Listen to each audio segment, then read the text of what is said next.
So hello everyone and good morning सभी को। उम्मीद करता हूँ मेरी वॉइस प्रॉपर आ रही सभी तक। एक बार कंफर्म करेंगे। आज हम लोग करने वाले हैं एक नया चैप्टर अपनी हिस्ट्री का, and that is Jainism and Buddhism.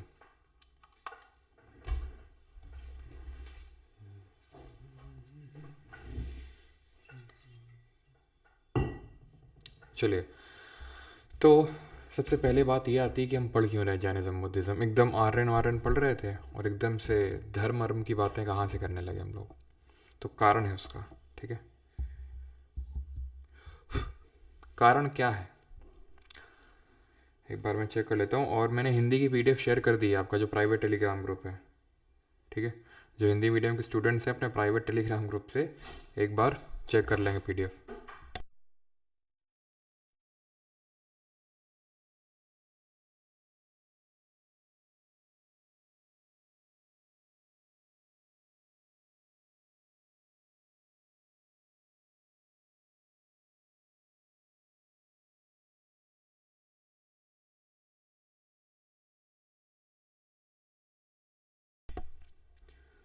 Voice थोड़ी अजीब है सर, गुफा में बैठे हो क्या? रोबोटिक साउंड आ रही हो क्या?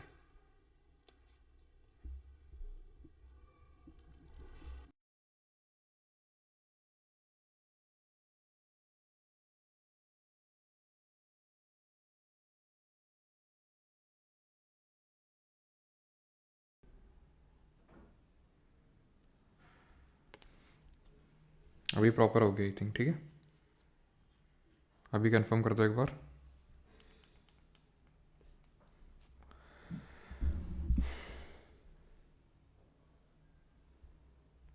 बेटा मेरी आवाज़ में दिक्कत नहीं है, जो हॉट वाटर पी लो ठीक है, वो कभी कभी इशू हो जाता है वॉइस में। अभी प्रॉपर हो गई थिंक, ठीक है।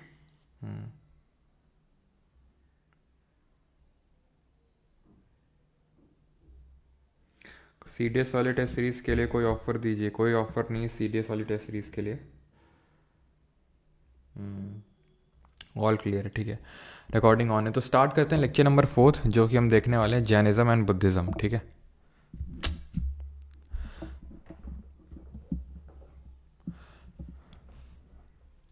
तो सबसे पहली बात यह आती है कि हम जैनिज्म और बुद्धिज्म पढ़ क्यों रहे हैं, ठीक है। जैसे मैंने बताया कल तो हम लोग ऋग्वैदिक ये सब ऋग्वेदा के बारे में पढ़ रहे थे, हाँ, वेदास के बारे में, अर्ली वैदिक और लेटर वैदिक पीरियड। तो एक्चुअल में हुआ क्या, एक सेकंड को पानी पी लें एक बार थोड़ा सा, फिर शुरू करते हैं।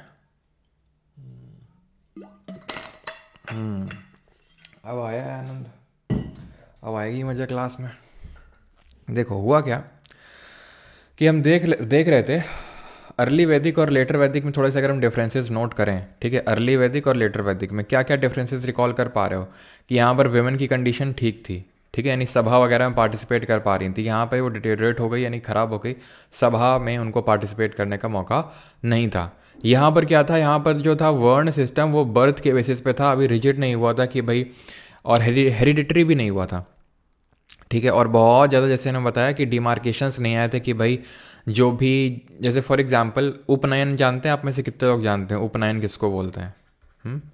तो उपनयन बोलते हैं थ्रेड सेरेमनी को। आपने देखा होगा जो ब्राह्मण लोग होते हैं वो एक धागा टाइप बांधे रहते हैं, तो उसको उपनयन सेरेमनी बोलते हैं। तो वो उपनयन सेरेमनी सिर्फ ब्राह्मण, क्षत्रिय और वैश्य कर सकते थे, शूद्र नहीं कर सकते थे लेटर वैदिक में। अर्ली वैदिक में सब कर सकते थे, लेकिन लेटर वैदिक में क्या हुआ, डिमार्केशंस आ गए यहाँ पर भी, ठीक है। धीरे धीरे क्या हुआ, लेटर वैदिक में सैक्रिफाइसेस बहुत ज़्यादा बढ़ गई, यज्ञ बहुत ज़्यादा बढ़ गए और सैक्रिफाइसेस बहुत ज़्यादा बढ़ गई। उसके उसके भी दो ऐसे परिणाम हुए जिसकी वजह से जैनिज्म और बुद्धिज्म का जन्म हुआ। क्या परिणाम हुए, तो जब खुद सोचो कि जब बहुत ज़्यादा सैक्रिफाइसेस होंगी, सैक्रिफाइसेस कब होंगी, जब यज्ञ वगैरह परफॉर्म होगा। तो अगर आपको कोई चीज़ चाहिए, अगर आपको मान लो फॉर एग्जांपल मोक्ष भी अचीव करना है तो यज्ञ करवाओ, कुछ भी चाहिए यज्ञ करवाओ। और यज्ञ के दौरान आपको पता है यज्ञ कौन परफॉर्म करेगा, प्रीस्ट परफॉर्म करेगा। किसके लिए परफॉर्म करेगा, यजमान के लिए परफॉर्म करेगा। यजमान कौन है, मैंने प्राइवेट टेलीग्राम ग्रुप पे कल भी डाला भी था। यजमान मतलब जो करवा रहा है, जिसके नाम पे उस यज्ञ को करवाया जा रहा है। और कर कौन रहा है, पुरोहित कर रहा है, प्रीस्ट कर रहा है, ठीक। तो ये यज्ञ करवाने के बाद एक तरह से कुछ देना होता था ब्राह्मण को। अब वो ऑब्वियस सी बात है कि जो नीचे तबके में हैं, अगर जो सोसाइटी में हैं वो नहीं दे पाएंगे, जैसे फॉर एग्जाम्पल इसका यूज़ क्षत्रिय भी करते थे। क्षत्रिय इस तरह से यूज़ करते थे कि अपनी पावर को मेंटेन रखने के लिए वो यज्ञ करवाते थे, ठीक है, और लोगों को ये दिखाने के लिए कि मतलब हम ही राजा हैं, और ब्राह्मण्स उनका सपोर्ट करते थे और क्षत्रिय कहीं ना कहीं फिर उनका ब्राह्मण्स का सपोर्ट करते थे। लेकिन धीरे धीरे हुआ क्या, ये सैक्रिफाइस मतलब किलिंग होने लगी। किसकी? एनिमल्स की, ठीक है, एनिमल्स की किलिंग होने लगी बहुत बहुत बड़े लेवल पे, ठीक है। हिंदुइज्म धर्म की बात हो रही है, ठीक है। ये तो बाद में जब उपनिषद आए तब ये किलिंग जाके रुकी थी कहीं बाद में जाके, तो ये बहुत ज़्यादा किलिंग हुई। अब जब किलिंग होगी तो एग्रीकल्चर तो फ्लरिश कर नहीं पाएगा ना, क्योंकि भाई अगर आपको जोतना है, खेत वगैरह जोतना है, तो उस समय ऐसे ट्रैक्टर वगैरह तो होते नहीं थे, ऐसे बैल वगैरह का यूज़ करके, प्लस आपको ये जो दूध वगैरह से मिलता है तो ये सब कहाँ से मिलेगा। तो एनिमल्स की जो किलिंग होने लगी और ये जो यज्ञ परफॉर्म, उसमें बहुत ज़्यादा रिचुअल्स ये सब जो होने लगा, तो उसकी वजह से जो वैश्य और शूद्र क्लास है, जो ये दोनों वर्ण है, ठीक है, ये बहुत आहत हुए, ठीक है। वैश्य क्यों हुए? क्योंकि वो ट्रेड कर रहे हैं। ट्रेड में ये सैक्रिफाइसेस, किलिंग, वायलेंस, ये सब अच्छा नहीं होता है ट्रेड के लिए, ठीक है।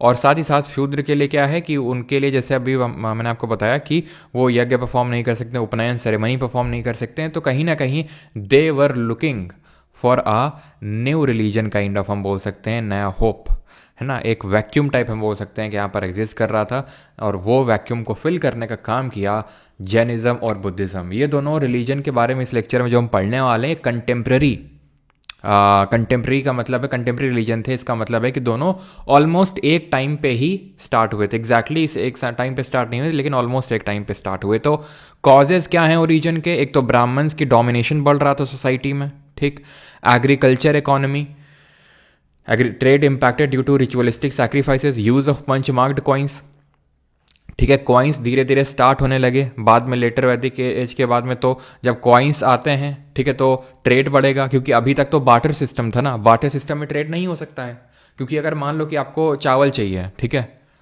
और मेरे पास चावल हैं, ठीक है, और मुझे गेहूँ चाहिए, लेकिन आपके पास गेहूँ नहीं है, ठीक है, तो वो ट्रेड, मतलब ये तो मैं बस एक एग्जाम्पल, एक सिर्फ आपको डाउन पॉइंट बता रहा हूँ बार्टर सिस्टम का, which is double coincidence of want, यानी दोनों साइड से वो वांट होनी चाहिए, तभी वो आपका वो पर्टिकुलर जो एक्सचेंज है वो होगा।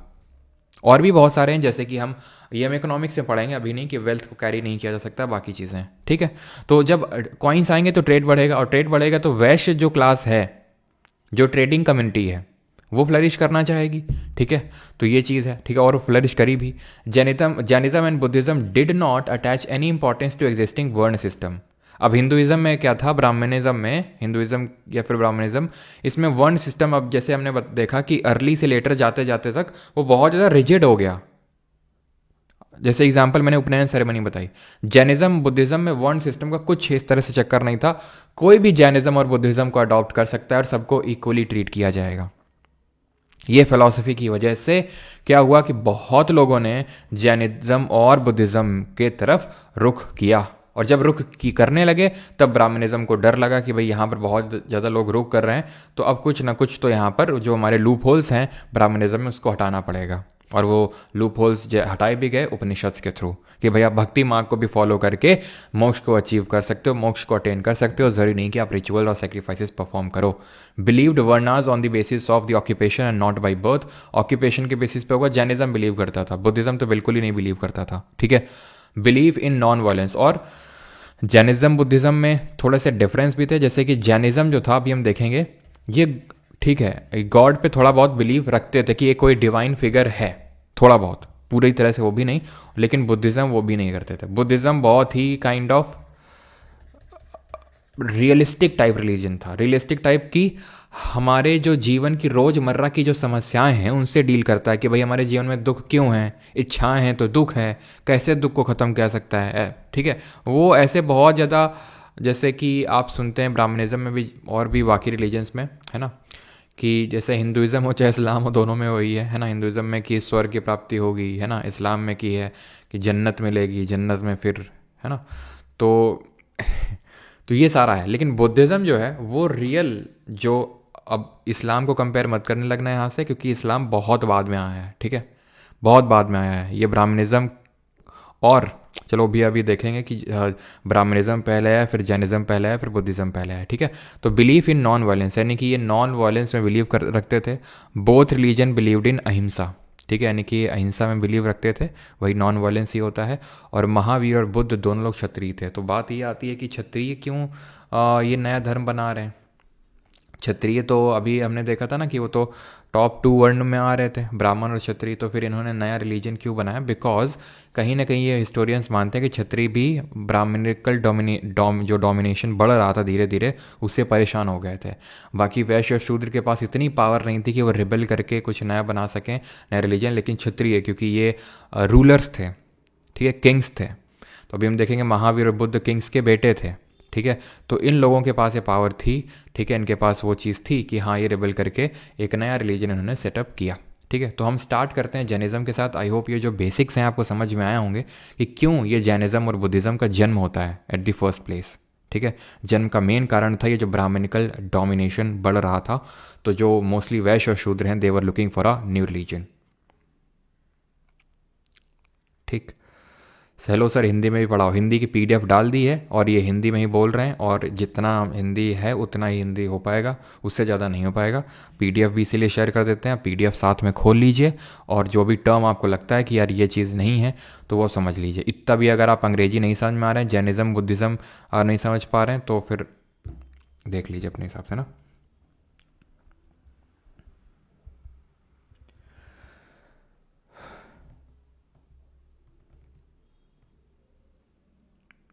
सर महाजनपद पहले आया है ना, रुक जाओ यार। महाजनपद, ठीक है, महाजनपद कल कर लेंगे मंडे वाली क्लास में।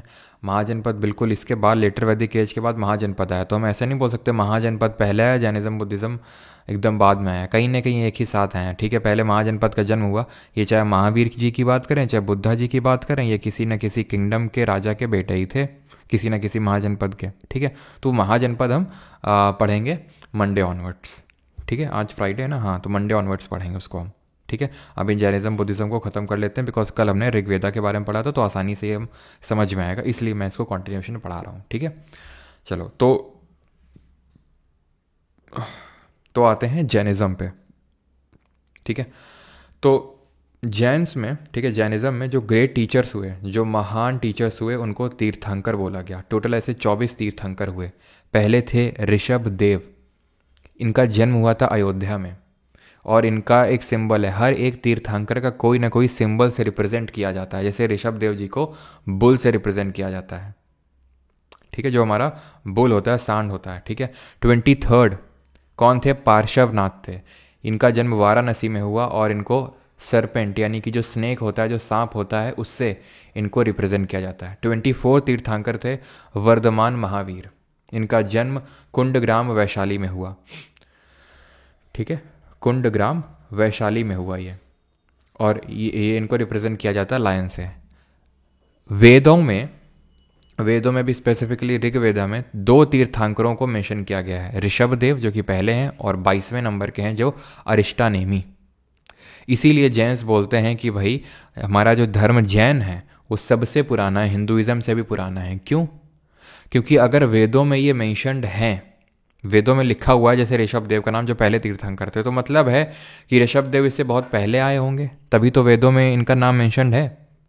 क्योंकि ये मतलब ये रियलिटी है कि जब किसी की डेथ हो जाती है, जब कोई मर जाता है, तब उसको हम ज़्यादा याद करते हैं, तब उसकी अच्छाइयाँ हमें ज़्यादा अच्छी लगने लगती हैं, और तब उसे हम ज़्यादा प्रेस करते हैं। जब तक वो जीवित रहता है तब तक नहीं हम उसको प्रेस करते हैं। अब जैसे मनमोहन सिंह जी को ही ले लीजिए, है ना, तो अब उनकी डेथ हुई है, ठीक है, he has done a great work for India, लेकिन अब उनकी ग्रेटनेस हमें और ज़्यादा ग्रेट लगने लगी क्योंकि उनकी डेथ हो गई है। तो वही है सिंपल सा लॉजिक, कि इसका मतलब ये है कि ये पहला, यही लॉजिक जैन्स देते हैं कि पहले जो हमारे जैन तीर्थंकर थे ऋषभ देव जी, तो इनका अगर मेंशन है वेदों में, तो मतलब है कि ये वेदों से काफ़ी पहले आए होंगे, तो हमारा जो धर्म है वो काफ़ी पुराना है। लेकिन था क्या कि फाउंडर तो ये हैं, लेकिन मेन इसको एसिमुलेट करने का जो जैन धर्म है, उसका जो प्रचार करने का जो क्रेडिट जाता है वो वर्धमान महावीर जी को जाता है। इसीलिए इनको रियल फाउंडर बोल देते हैं। देखिए, अगर फाउंडर पूछेगा आपसे तो ऋषभ देव जी हैं, लेकिन रियल फाउंडर इनको बोलते हैं। किस लिए बोलते हैं? क्योंकि मेन इसको प्रपाउंड करने का काम जैनिज्म ने किया। और क्योंकि जैसे हमने देखा कि जैनिज़्म, अभी हम देखेंगे जैनिज़्म जो है ये प्योर एसिड, चलो अभी वो हम चीज़ देखेंगे आगे चल के। तो अब वर्धमान महावीर जी की थोड़ी चर्चा कर लेते हैं। क्यों? क्योंकि इनके रिगार्डिंग क्वेश्चन बनता है वर्धमान महावीर जी के रिगार्डिंग। ठीक है, क्या क्वेश्चंस बनते हैं कि इनका जन्म कहाँ पे हुआ, इनकी डेथ कहाँ पे हुई, इनकी मदर का नाम क्या था और इनका फादर का नाम क्या था। तो 540 बीसी में, 540 बीसी का मतलब क्या हुआ, जब ईसा मसीह यानी जीसस क्राइस्ट का जन्म हुआ उससे 540 साल पहले की बात है ये। कुंडग्राम वैशाली जो कि बिहार के पास पड़ता है, वहाँ पर इनका जन्म हुआ। इनकी मृत्यु हुई 468 बीसी में पावापुरी नाम की जगह जो कि बिहार शरीफ में, बिहार में पड़ती है। तो कितनी एज हो गई इनकी? 72। आप कैसे कैलकुलेट करेंगे? आप देख रहे हैं कि इनकी डेथ हो रही है 468 में, बर्थ कब हो रही है? 540 में, क्योंकि जब हम बीसी में आगे बढ़ते हैं तो जो नंबर होता है वो डिक्रीज होता है। ठीक है, तो 72 ईयर्स की एज में इनको मोक्ष की प्राप्ति हुई। इनके अगर फादर की बात करेंगे तो सिद्धार्थ नाम था, जो कि जनात्रिका करके एक क्षत्रिय क्लैन थी उससे बिलोंग करते थे। मदर का नाम था त्रिशला, वाइफ का नाम था यशोदा और बेटी का नाम था अनुजा प्रियदर्शनी। ठीक है, अनुजा प्रियदर्शनी। क्या आपको पता है जो इंदिरा गांधी थी उनका नाम भी इंदिरा प्रियदर्शनी गांधी था। ठीक है, और अनुजा प्रियदर्शनी के जो हस्बैंड थे उनका नाम जमाली, और ये जमाली यानी कि वर्धमान महावीर जी के कौन हुए? ये हुए इनके दामाद। ठीक है, तो दामाद ही इनके पहले डिसाइपल बन गए, पहले शिष्य बन गए। आओ दामाद जी तुमको ही पहले सीख देते हैं। ठीक है, तो दामाद जी जो है इनके महावीर जी के वो बने वर्धमान महावीर जी के पहले डिसाइपल। ठीक है, इन्होंने घर गृह त्याग कब किया वर्धमान महावीर जी ने? 30 ईयर्स की एज में इन्होंने किया, 30 साल की उम्र में इन्होंने गृह त्याग किया। और किसके साथ किया इन्होंने? अकेले नहीं गए थे, मक्खाली गौसल करके एक थे, उनके साथ इन्होंने अपना गृह त्याग किया। लेकिन बाद में इन दोनों लोगों में कुछ डिफरेंसेस आ गए, जिसकी वजह से मक्खाली गौसल जी ने अपना अलग से एक रिलीजन काइंड ऑफ बना लिया, जिसको हम बोलते हैं आजीविका सेक्ट। ध्यान रखिएगा, आजीविका सेक्ट के फाउंडर कौन थे? मक्खाली गौसल, जो किसके साथ गृह त्याग किए थे? वर्धमान महावीर जी के साथ। इनको यानी महावीर जी को कैवल्य यानी कि जिसको एनलाइटनमेंट, यानी एनलाइटनमेंट का मतलब होता है ज्ञान प्राप्ति। जैसे आप बैठे रहो बैठे रहो बैठे रहो, एकदम से आपको कुछ रियलाइज़ हो कि यार ये जीवन तो सब फालतू है, मोह माया है, तो उसको हम बोलेंगे एनलाइटन हो गए आप। ठीक है, तो उसको हम बोलेंगे कि आपको ज्ञान की प्राप्ति हो गई। और उसको जैनिज्म में एक टर्म होता है जिसको हम बोलते हैं कैवल्य। ठीक है, जो इनको 42 ईयर्स की एज में अटेन हुआ, 42 साल की उम्र में। कहाँ पर? एक साल पेड़ का, साल ट्री के नीचे। कहाँ? जंबिका ग्राम, रिजुपालिका जो एक नदी है उसके किनारे। ठीक, केवलिन कौन होता है यहाँ पे जैनिज्म धर्म में? परफेक्टली लर्नड और जितेंद्रिय, जिसने कि अपने सारे सेंसेस पे कंट्रोल कर लिया है और सारी चीज़ों को उसने अटेन कर लिया है, नॉलेज को अटेन कर लिया है, सारे ज्ञान की प्राप्ति हो गई है, उसको केवलिन के नाम से जाना जाता है। इन्होंने अपना पहला सरमन यानी पहला उपदेश पावा नाम की जगह में दिया था। मृत्यु हो रही है पावापुरी में, मृत्यु हो रही है पावापुरी में, और पहला उपदेश कहाँ पर है? पावा में। और बसाडी का मतलब क्या होता है जैनिज्म में? तो बसाडी जो जैन मोनास्ट्री होती है, मोनास्ट्री का मतलब होता है जहाँ पर जैन मंक्स जो होते हैं वो रहते हैं। जैन जो भिक्षु हो गए, भिक्षु तो हम वैसे टर्म यूज़ करते हैं बुद्धिज़्म में, लेकिन जो जैन, आप जैसे कि हमारे हिंदू धर्म में होते हैं पंडित, है ना, मौलवी होते हैं, इस्लाम धर्म में ऐसे ही भिक्षु होते हैं, तो ऐसे ही यहाँ पर जो जैन धर्म में होते हैं तो मंक्स होते हैं, तो उनके लिए रहने के लिए जो जगह होती है वो जैन मोनास्ट्री को हम बसाडी के नाम से जानते हैं। अभी आजीविका सेट की थोड़ी चर्चा कर लेते हैं, वैसे तो बहुत ज़्यादा हमें डेप्थ में नहीं पढ़ना है। तो फाउंडर कौन थे? तो फाउंडर थे तो जैसे अभी हमने देखा मक्खाली गौसल। ठीक है, और ये जो है आजीविका सेक्ट, ये फेटलिज्म में बिलीव करते थे। एक्सट्रीम फेटलिज्म यानी कि हर चीज़ फेट पे, यानी कि हर चीज़ नियति पे निर्धारित है, यानी हर चीज़ वही होगा जो आपके फेट में लिखा हुआ है। मतलब कि एक्सट्रीम फॉर्म ऑफ फेटलिज्म पे बिलीव करते थे, plus extreme form of asceticism पे बिलीव करते थे कि सब कुछ छोड़ दो। और एकदम एसेटिज्म का मतलब ये होता है कि आपने हर चीज़ का त्याग कर दिया, हर चीज़ आपने त्याग कर दी, आप एक्सट्रीम फॉर्म ऑफ लाइफ जी रहे हो। यही same form of extreme form of जो लाइफ है ये जैन धर्म में भी बताई गई है। यही सेम चीज़ जो है जैन धर्म में बताई गई है। और extreme form of non violence बताया गया है कि किसी को भी बिल्कुल भी मारना नहीं है। ठीक है, तो इसी वजह से आप देखेंगे कि बहुत सारे जो जैन्स हैं, आज आप में से काफ़ी लोग होंगे यहाँ पे जो लेक्चर देख रहे हैं जो जैन धर्म से बिलोंग करते होंगे, तो जो जैन लोग होते हैं बहुत ही वेल ऑफ होते हैं। वेल ऑफ से मतलब है कि बहुत ही रिच होते हैं, पैसे वाले होते हैं। ठीक है, सारे नहीं होंगे लेकिन मेजॉरिटी होते हैं, मेजॉरिटी होते हैं। क्यों? क्योंकि ये जो धर्म अपनाने वाले मोस्टली कौन थे? वैश्य कम्युनिटी से बिलोंग करते थे, यानी जो ट्रेडिंग कम्युनिटी से बिलोंग करते थे, जो बिजनेस कर रहे थे। और बिजनेस कम्युनिटी वैसे ही मोस्टली रिच होते हैं, तो इसी वजह से आप देखेंगे काफ़ी सारे जो हमारे जैन कम्युनिटी के लोग होते हैं वो वेल ऑफ होते हैं बहुत अच्छे से, ठीक है। क्योंकि इसमें एक्सट्रीम फॉर्म ऑफ लाइफ है और इसमें आपका बिल्कुल भी, यहाँ तक कि ये बोलते हैं एग्रीकल्चर तक में भी नहीं, एग्रीकल्चर तक मतलब इन लोगों ने इतना तक फॉर्म ऑफ एक्सट्रीम वो बताया था कि एग्रीकल्चर जब आप करोगे तो उसमें जो छोटे छोटे हमारे जीव जंतु हैं वो मर जाएंगे। जैसे आप मान लो कि जब आप एग्रीकल्चर कर रहे हो तब, तो ये भी बहुत ज़्यादा नहीं प्रैक्टिस करना है, ठीक है। तो जैन धर्म में मोक्ष प्राप्ति करने के लिए त्रिरत्न बताए गए हैं, 3 रत्न। ये त्रिरत्न क्या है? KFC, right knowledge, right faith और राइट कंडक्ट, जिसको कि जैन धर्म में बोला जाता है साम्यक जन, यानी कि साम्यक जानना, यानी कि सही नॉलेज होना चाहिए आपका सही चीज़ का, सही आपका साम्यक दर्शन होना चाहिए, सही चीज़ों में का फेथ होना चाहिए, और साम्यक चरित्र यानी आपका जो कंडक्ट है वो सही होना चाहिए। 5 प्रिंसिपल्स ऑफ लिविंग क्या है? यानी कि जिनको अनुव्रत बोला जाता है, कि आपको क्या क्या चीज़ें फॉलो करनी है।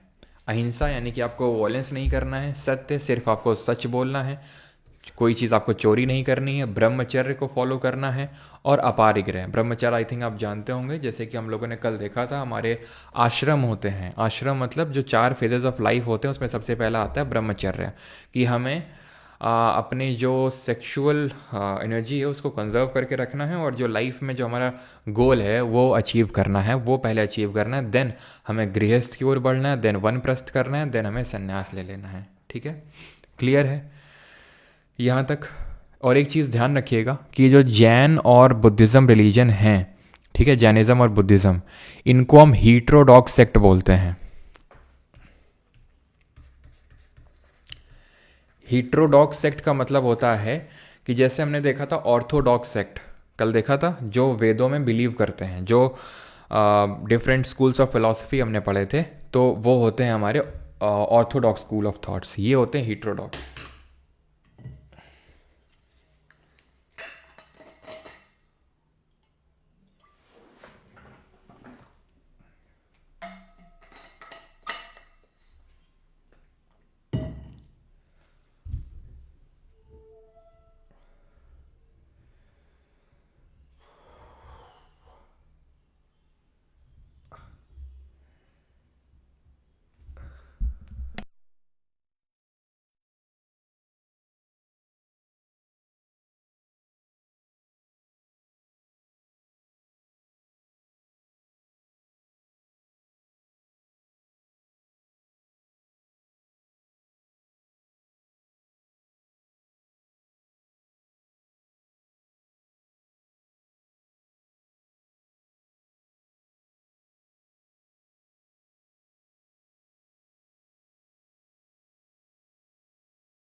सॉरी गाइस, थोड़ा सा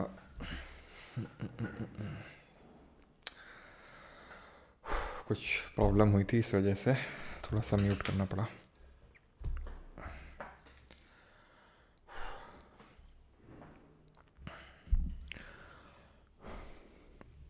ठीक है, तो हीट्रोडॉक्स सेक्ट होते हैं। हीट्रोडॉक्स का मतलब होता है जो एग्जिस्टिंग रिलीजन को चैलेंज करें, ठीक है, जो उसको फॉलो करें उनको ऑर्थोडॉक्स स्कूल ऑफ थॉट बोलते हैं, जो चैलेंज करें उनको हीट्रोडॉक्स बोलते हैं, और हिंदी में इनको श्रमणा बोलते हैं, ठीक है। श्रमण का मतलब होता है जो हीट्रोडॉक्स सेक्ट होते हैं, जो ऑन गोइंग रिलीजन को, जो चल रहा है रिलीजन, धर्म को फॉलो नहीं करते हैं। ठीक है, चलो तो अभी आते हैं जैन। ये आपने देख लिया कि जैन फिलॉसफी में त्रिरत्न क्या होते हैं और ये अनुव्रत क्या होते हैं। तो त्रिरत्न आप समझ गए, KFC, ठीक है, और जो 5 वोज हैं ये थोड़ा सा ध्यान में रखना है ना, ये आपसे पूछ लेता है जो ये त्रिरत्न है कि त्रिरत्न में क्या क्या आते हैं। ठीक है, बाकी ये थोड़ा सा रटना नहीं है, बस थोड़ा देख के रखना है इसको। अब आते हैं ये क्या है, तो ये है फिलॉसफी ऑफ अनेकांतवाद। ठीक है, अनेकांतवाद की फिलॉसफी क्या बोलती है? अनेकांतवाद की फिलॉसफी ये बोलती है कि किसी भी चीज़ को देखने के लिए अनेक नज़रिए हो सकते हैं। अनेकांतवाद, अनेक नज़रिए हो सकते हैं किसी चीज़ को ऑब्जर्व करने के, या फिर कोई भी चीज़, जैसे फॉर एग्जांपल ट्रुथ की, सत्य की अगर हम बात करें तो सत्य ऐसा नहीं है कि वो सिर्फ आपके अकॉर्डिंग तो कोई चीज़, जैसे फॉर एग्जांपल आपका मान लो एग्ज़ाम अच्छा नहीं हुआ। ठीक है, मैंने आपसे पूछा क्यों एग्ज़ाम अच्छा नहीं हुआ, तो तुम बोलोगे कि जिस पर्टिकुलर हम उसमें बैठे हुए थे वो सिस्टम काम नहीं किया, या फिर हमारे ऊपर पंखा नहीं लगा हुआ था। पंखा लगा होता था क्योंकि गर्मी इतनी ज़्यादा थी तो ठंडक मिल नहीं पाई, तो ढंग से नहीं पेपर हुआ, गर्मी लग रही थी। या फिर पंखा सिर पे ही लगा हुआ था तो बहुत ज़्यादा हवा मार रहा था तो इस वजह से नहीं है। और ऐसा हुआ कि मतलब थोड़ा सा 5 मिनट कम सो पाए थे पेपर वाले दिन तो इसलिए। तो ये सारी चीज़ें, ठीक है। आपकी मम्मी से पूछा कि क्यों इसका पेपर अच्छा नहीं हुआ, ठीक है, फेल का हो गया ये, तो आपकी मम्मी बोल रही हैं कि पढ़ा तो उसने बहुत, शायद पढ़ा हुआ एग्ज़ाम में नहीं आया उसके। ठीक है, मम्मी का ये कहना। पापा का ये कहना कि ये एकदम एक नंबर का निखट्टू लड़का है, ये दिन भर खेलता रहता है, फ़ोन पे लगा रहता है, तो फिर कहाँ से इसका सिलेक्शन होगा। ठीक है, तो है तो एक चीज़, लेकिन उसको देखने के अनेक अनेक नज़रिए, जैसे आप यहाँ पर देख पा रहे होंगे। आई थिंक एक्सप्लेन करने की ज़रूरत नहीं है इस फिगर को। ठीक है, ये होती है अनेकांतवाद। प्लस अनेकांतवाद की जो फिलॉसफी है वो ये भी बोलती है कि जो भी नॉन लिविंग थिंग्स हैं, ठीक है, नॉन लिविंग जो थिंग्स हैं जिनमें कि हमें लगता है, जैसे फॉर एग्जांपल मान लो कि मेरा फ़ोन है, मेरा लैपटॉप है, ठीक है, ये क्या है, ये नॉन लिविंग थिंग्स हैं। इनमें भी कहीं ना कहीं क्या होता है, इनमें भी सोल होता है। ये जैन धर्म का मानना है। ठीक है, अनेकांतवाद की फिलॉसफी तो ये बोलती है कि एक चीज़ को देखने के अनेक नज़रिए हैं, और जो हमारे नॉन लिविंग थिंग्स हैं उनमें भी सोल होता है, उनमें भी आत्मन होता है। ठीक है, अब जैन धर्म जो है आगे चल के 2 सेक्ट में डिवाइड हो जाता है। क्यों? क्योंकि चंद्रगुप्त मौर्य, अभी हम देखेंगे जब महाजनपद पढ़ेंगे तो उसमें से एक महाजनपद मगध आएगा, उसमें एक चंद्रगुप्त मौर्य, नाम सबने सुना ही होगा। तो चंद्रगुप्त मौर्य क्या हुआ, एक टाइम पे जब यहाँ पे रूल कर रहे थे तो यहाँ पर अकाल पड़ गया। अब अकाल पड़ गया तो इन्होंने जैन धर्म को अपनाया, और जैन धर्म में क्या है कि एक्सट्रीम फॉर्म ऑफ एसेटिज्म है। एक्सट्रीम फॉर्म ऑफ एसेटिज्म से, जैसे मैंने अभी मतलब बताया, एसेटिज्म और पेनेस की मतलब आप बिल्कुल कपड़े मत पहनो और बहुत ही कम चीज़ों पे सर्वाइव करो, कोई मटेरियलिस्टिक गोल मत रखो, तो इन सब चीज़ों बिलीव करता है। तो इनको लगा कि अगर हम जैन धर्म अपनाएंगे, हमारी जनता भी जैन धर्म अपनाएंगे, तो उसकी वजह से क्या है कि जो रिसोर्सेज की कमी है वो फुलफिल हो जाएगी। ठीक है, और उसमें सब लोग जी लेंगे। तो चंद्रगुप्त मौर्य जो है यहाँ पर विंध्यास को क्रॉस करके यहाँ एक कर्नाटक में जगह पड़ती है जिसको बोलते हैं श्रवण बेलगोला, यहाँ पर चले गए, और इनके एक शिष्य मतलब इनके साथ में ही थे भद्रबाहु, वो भी चले गए।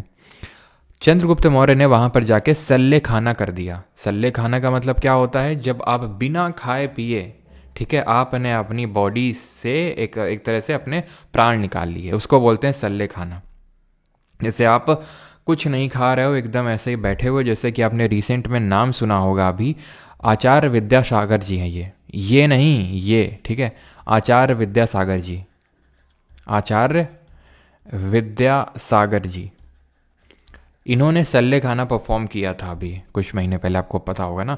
इन्होंने सारा कुछ खाना पीना त्याग दिया था, और अपने मतलब इनकी, अब डेथ तो बोलना सही अच्छी बात नहीं होती है, ठीक है, इनको कैवल्य की प्राप्ति हो गई, हम ये बोल सकते हैं।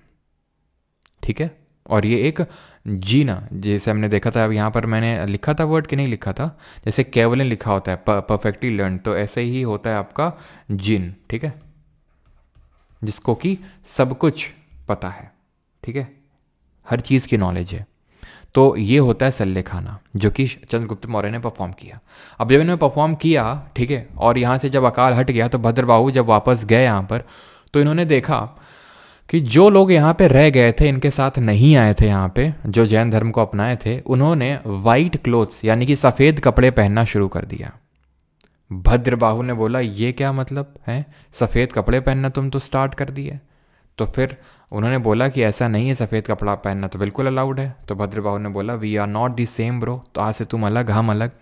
तो जो वाइट कपड़े पहनने लगे थे उनको बोला गया श्वेतांबर, ठीक है, श्वेतांबर।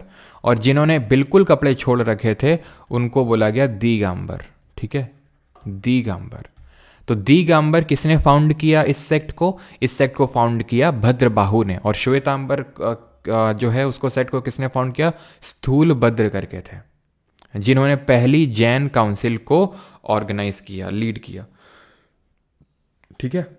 ध्यान रहेगा ये चीज कि दिगंबर सेक्ट किसने बनाया? भद्रबाहु ने, ठीक है। और इन्होंने दिगंबर ने यानी दिगंबर सेक्ट ने पहली जैन काउंसिल को बॉयकॉट किया था। अब ये जैन काउंसिल क्या होती है? तो जब हमारे वर्धमान महावीर जी की जब डेथ हो गई तो उसके बाद जो भी टेक्स्ट है उसको कंपोज करने के लिए कि भाई जो भी हमारे टीचिंग्स थी हमारे तीर्थंकर लोगों की, खासकर महावीर जी की, तो उनको अब लिखते हैं, कंपाइल करते हैं सो दैट इसको हम पास ऑन कर सकें, जिस तरह से ऋग्वेदा को लिखा गया है ना। तो ऋग्वेदा भी अगर हम देखें तो लिखे ही गए थे, है ना। पहले तो श्रुति थे यानी कि सुन सुन के पास हो रहे थे, दिन पर लिखे गए थे। तो 298 BC में पहली जैन काउंसिल होती है। इसमें 12 अंग को कंपाइल किया गया, ठीक है, अंग, ठीक है, 12 अंग होते हैं काइंड ऑफ टेक्स्ट, इनको कंपाइल किया गया। अगम अगर पूछ ले, अगम का मतलब क्या होता है जैन धर्म में? तो जैन धर्म में अगम का मतलब वही होता है जो हमारी फिलोसफिकल बुक्स होती हैं। इसको पैटर्नाइज किया था बिंदुसार ने। पैटर्नाइज का मतलब होता है पूरा खर्चा उठाना उस काउंसिल का। सन ऑफ चंद्रगुप्त मौर्य के बेटे थे, इन्होंने इसको पैटर्नाइज किया था। चेयरपर्सन स्थूलबाहु थे, ठीक है, फिर स्थूलभद्र भी बोल देते हैं, स्थूलबाहु, जिन्होंने इसको क्या किया, चेयरपर्सन थे। बाकी इसको बॉयकॉट कर दिया था दिगंबर सेक्ट ने। सेकंड जैन काउंसिल 512 AD में हुई थी, वल्लभी गुजरात में। पैटर्नाइज किसने किया था इसके रिगार्डिंग कोई इन्फॉर्मेशन नहीं है, ये बाकी आपको याद करने की ज़रूरत नहीं है। बस पहली जैन काउंसिल के रिगार्डिंग चीज़ें याद करना और जैन वाली कहाँ हुई थी और कब हुई थी, बस, ठीक। इतनी चीज़ आई होप सभी को क्लियर होगी। अब यहाँ पर आते हैं जैनिज्म में जैन लिटरेचर जो आपको देखने को मिलेगा मोस्टली प्राकृत लैंग्वेज में देखने को मिलेगा। आर्किटेक्चर की अगर बात करें तो rock cut cave temple Orissa में, हाथी गुम्फा की गुफाएं हैं आपकी, केव्स हैं उड़ीसा के खरावेला में। उदयगिरी और खंडगिरी की केव्स हैं उड़ीसा में। और दिलवाड़ा जैन टेम्पल काफ़ी फेमस है राजस्थान के माउंट आबू हिल्स में, जैसे कि यहाँ पर आप इस पिक्चर पे देख पा रहे होंगे। ये जो आपको दिख रहा है ये है दिलवाड़ा जैन टेम्पल, ठीक है। ये हैं आपकी उदयगिरी खंडगिरी की केव्स, ठीक है। और ये हैं हाथी गुम्फा, ठीक है, हाथी गुम्फा की जो केव्स हैं। और ये हैं आपकी उदयगिरी और खंडगिरी की केव्स। तो ये जैन धर्म के लिए जो मंक्स होते हैं उनके लिए बनवाई गई थी, ठीक है। स्टैच्यू ऑफ गोमतेश्वरा जिनको बाहुबली के नाम से जाना जाता है, कर्नाटक के श्रवण बेलगोला में, जो कि हमारे जो पहले तीर्थंकर थे ऋषभदेव, उनके बेटे थे गोमतेश्वर, ठीक है। तो उनके बेटे पे का ये स्टैच्यू यहाँ पर बना हुआ है श्रवण बेलगोला में, जहाँ पर चंद्रगुप्त मौर्य ने सल्ले खाना परफॉर्म किया था। और यहीं पे हर साल महामत्स्य अभिषेक, हम स्टैटिक जीके में जब फेस्टिवल पढ़ेंगे तो वहाँ देखेंगे महामत्स्य अभिषेक करके एक फेस्टिवल, महामत्स्य अभिषेक, जैसे महामत्स्य अभिषेक, ठीक है। जैसे कि हर 12 साल में महाकुंभ होता है, वैसे हर 12 साल में यहाँ पर महामत्स्य अभिषेक ऑर्गेनाइज किया जाता है, ठीक है, क्लियर है। बाकी ये टेम्पल्स कुछ और हैं, Dilwara Jain temple, Rangpur temple, Jain temple, Khajuraho के जो मंदिर हैं वो भी आपके जैन, हिंदू और जैन टेम्पल दोनों हैं। शीकर जी का जो मंदिर है झारखंड में, और माउंट मंगी टुंगी, थोड़ा सा ध्यान रखेंगे, रटने की ज़रूरत नहीं है इसको। दिलवाड़ा जैन तो रटने की ज़रूरत है, जिसको वास्तुपाल ब्रदर्स ने बनवाया था। और खजुराहो ध्यान रखना, दिलवाड़ा जैन और खजुराहो, बाकी आपको रटने की ज़रूरत नहीं, बस देख लो यहाँ पर, ठीक है। बाकी केव्स वगैरह तो मैंने आपको दिखा दी हैं। एलोरा की केव्स जो महाराष्ट्र में है, अजंता एलोरा की गुफाएं आपने सुनी होंगी। तो जो अजंता की केव्स हैं वो तो बुद्धिस्ट केव्स हैं, लेकिन एलोरा की यहाँ पर आपको जैन केव्स भी हैं, यहाँ पर बुद्धिस्ट केव्स भी हैं, और हिंदुइज्म के लिए भी यहाँ पर केव्स बनी हुई हैं। कहाँ पर? एलोरा में। जैन, बुद्धिज्म और हिंदुइज्म तीनों की है यहाँ पर, ठीक। अब आते हैं कि इसको पैटर्नाइज किसने किया था। पैटर्नाइज का मतलब ये होता है कि धर्म को अपनाया किस बड़े रूलर ने था। चंद्रगुप्त मौर्य ने इसको अपनाया था, और बिंबिसार ने जैनिज्म और आजीविका सेक्ट को भी थोड़ा बहुत अपनाया था, ठीक है। ये आपका बिंदुसार होगा, ठीक है, बिंबिसार नहीं होगा, ये बिंबिसार अलग थे। बिंबिसार जो थे वो महावीर, वर्धमान महावीर और बुद्धा के कंटेम्प्रेरी थे। कंटेम्प्रेरी का मतलब होता है समकालीन। जैसे फॉर एग्जाम्पल मैं और आप सभी लोग क्या हैं, कंटेम्प्रेरी हैं, मतलब एक टाइम पे हम लोग रह रहे हैं। जैसे अगर मैं बोलूँ हम लोग हैं, ठीक है, और हम अगर कंपेयर करें हम लोग और मान लो गांधी जी, तो क्या हम कंटेम्प्रेरी थे क्या? हम लोग कंटेम्प्रेरी नहीं। गांधी जी तो बहुत पहले आए थे, ठीक है, वो उनकी डेथ वगैरह सब कुछ हो गई, हम अभी जी रहे हैं। आज से मान लो 100 साल बाद जो जनरेशन का जन्म होगा, क्या वो हमारे कंटेम्प्रेरी होंगे? नहीं। आज जो हम लोग सब एक साथ जो जी रहे हैं वो हम आपस में कंटेम्प्रेरी होंगे। तो बिंदुसार और बिंबिसार अलग अलग रूलर्स हैं। ये आप जब महाजनपद पढ़ेंगे तो क्लियरली आपको डिफरेंस पता चल जाएगा। अभी नहीं समझ में आ रहा, कन्फ्यूजन हो रहा, बना रहने दीजिए कन्फ्यूजन को, महाजनपद में क्लियर हो जाएगा। ठीक, अब आते हैं बुद्धिज़्म पे। जैनिज़्म में किसी का कोई डाउट हो तो प्लीज़ कंफर्म कर दीजिए। जैनिज़्म उतना बड़ा नहीं है जितना कि बुद्धिज़्म है। बुद्धिज़्म में थोड़ी सी ज़्यादा चीज़ें हैं, जैसे स्तूपा वगैरह, ये सारी चीज़ें उसमें ज़्यादा हैं। ठीक है,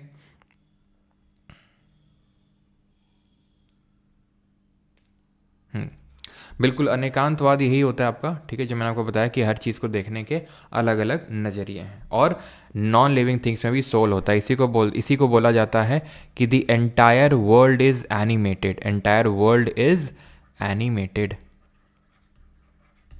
ठीक है, ये चीज़ ध्यान रखना है आपको। Do Jainism believe in God, ये मैंने आपको अभी बताई है कि जो जैन्स होते थे वो थोड़ा बहुत एक डिवाइन फिगर पे बिलीव करते थे, लेकिन बुद्धिज़्म तो बिल्कुल ही नहीं बिलीव नहीं करते थे। ठीक है, चलो,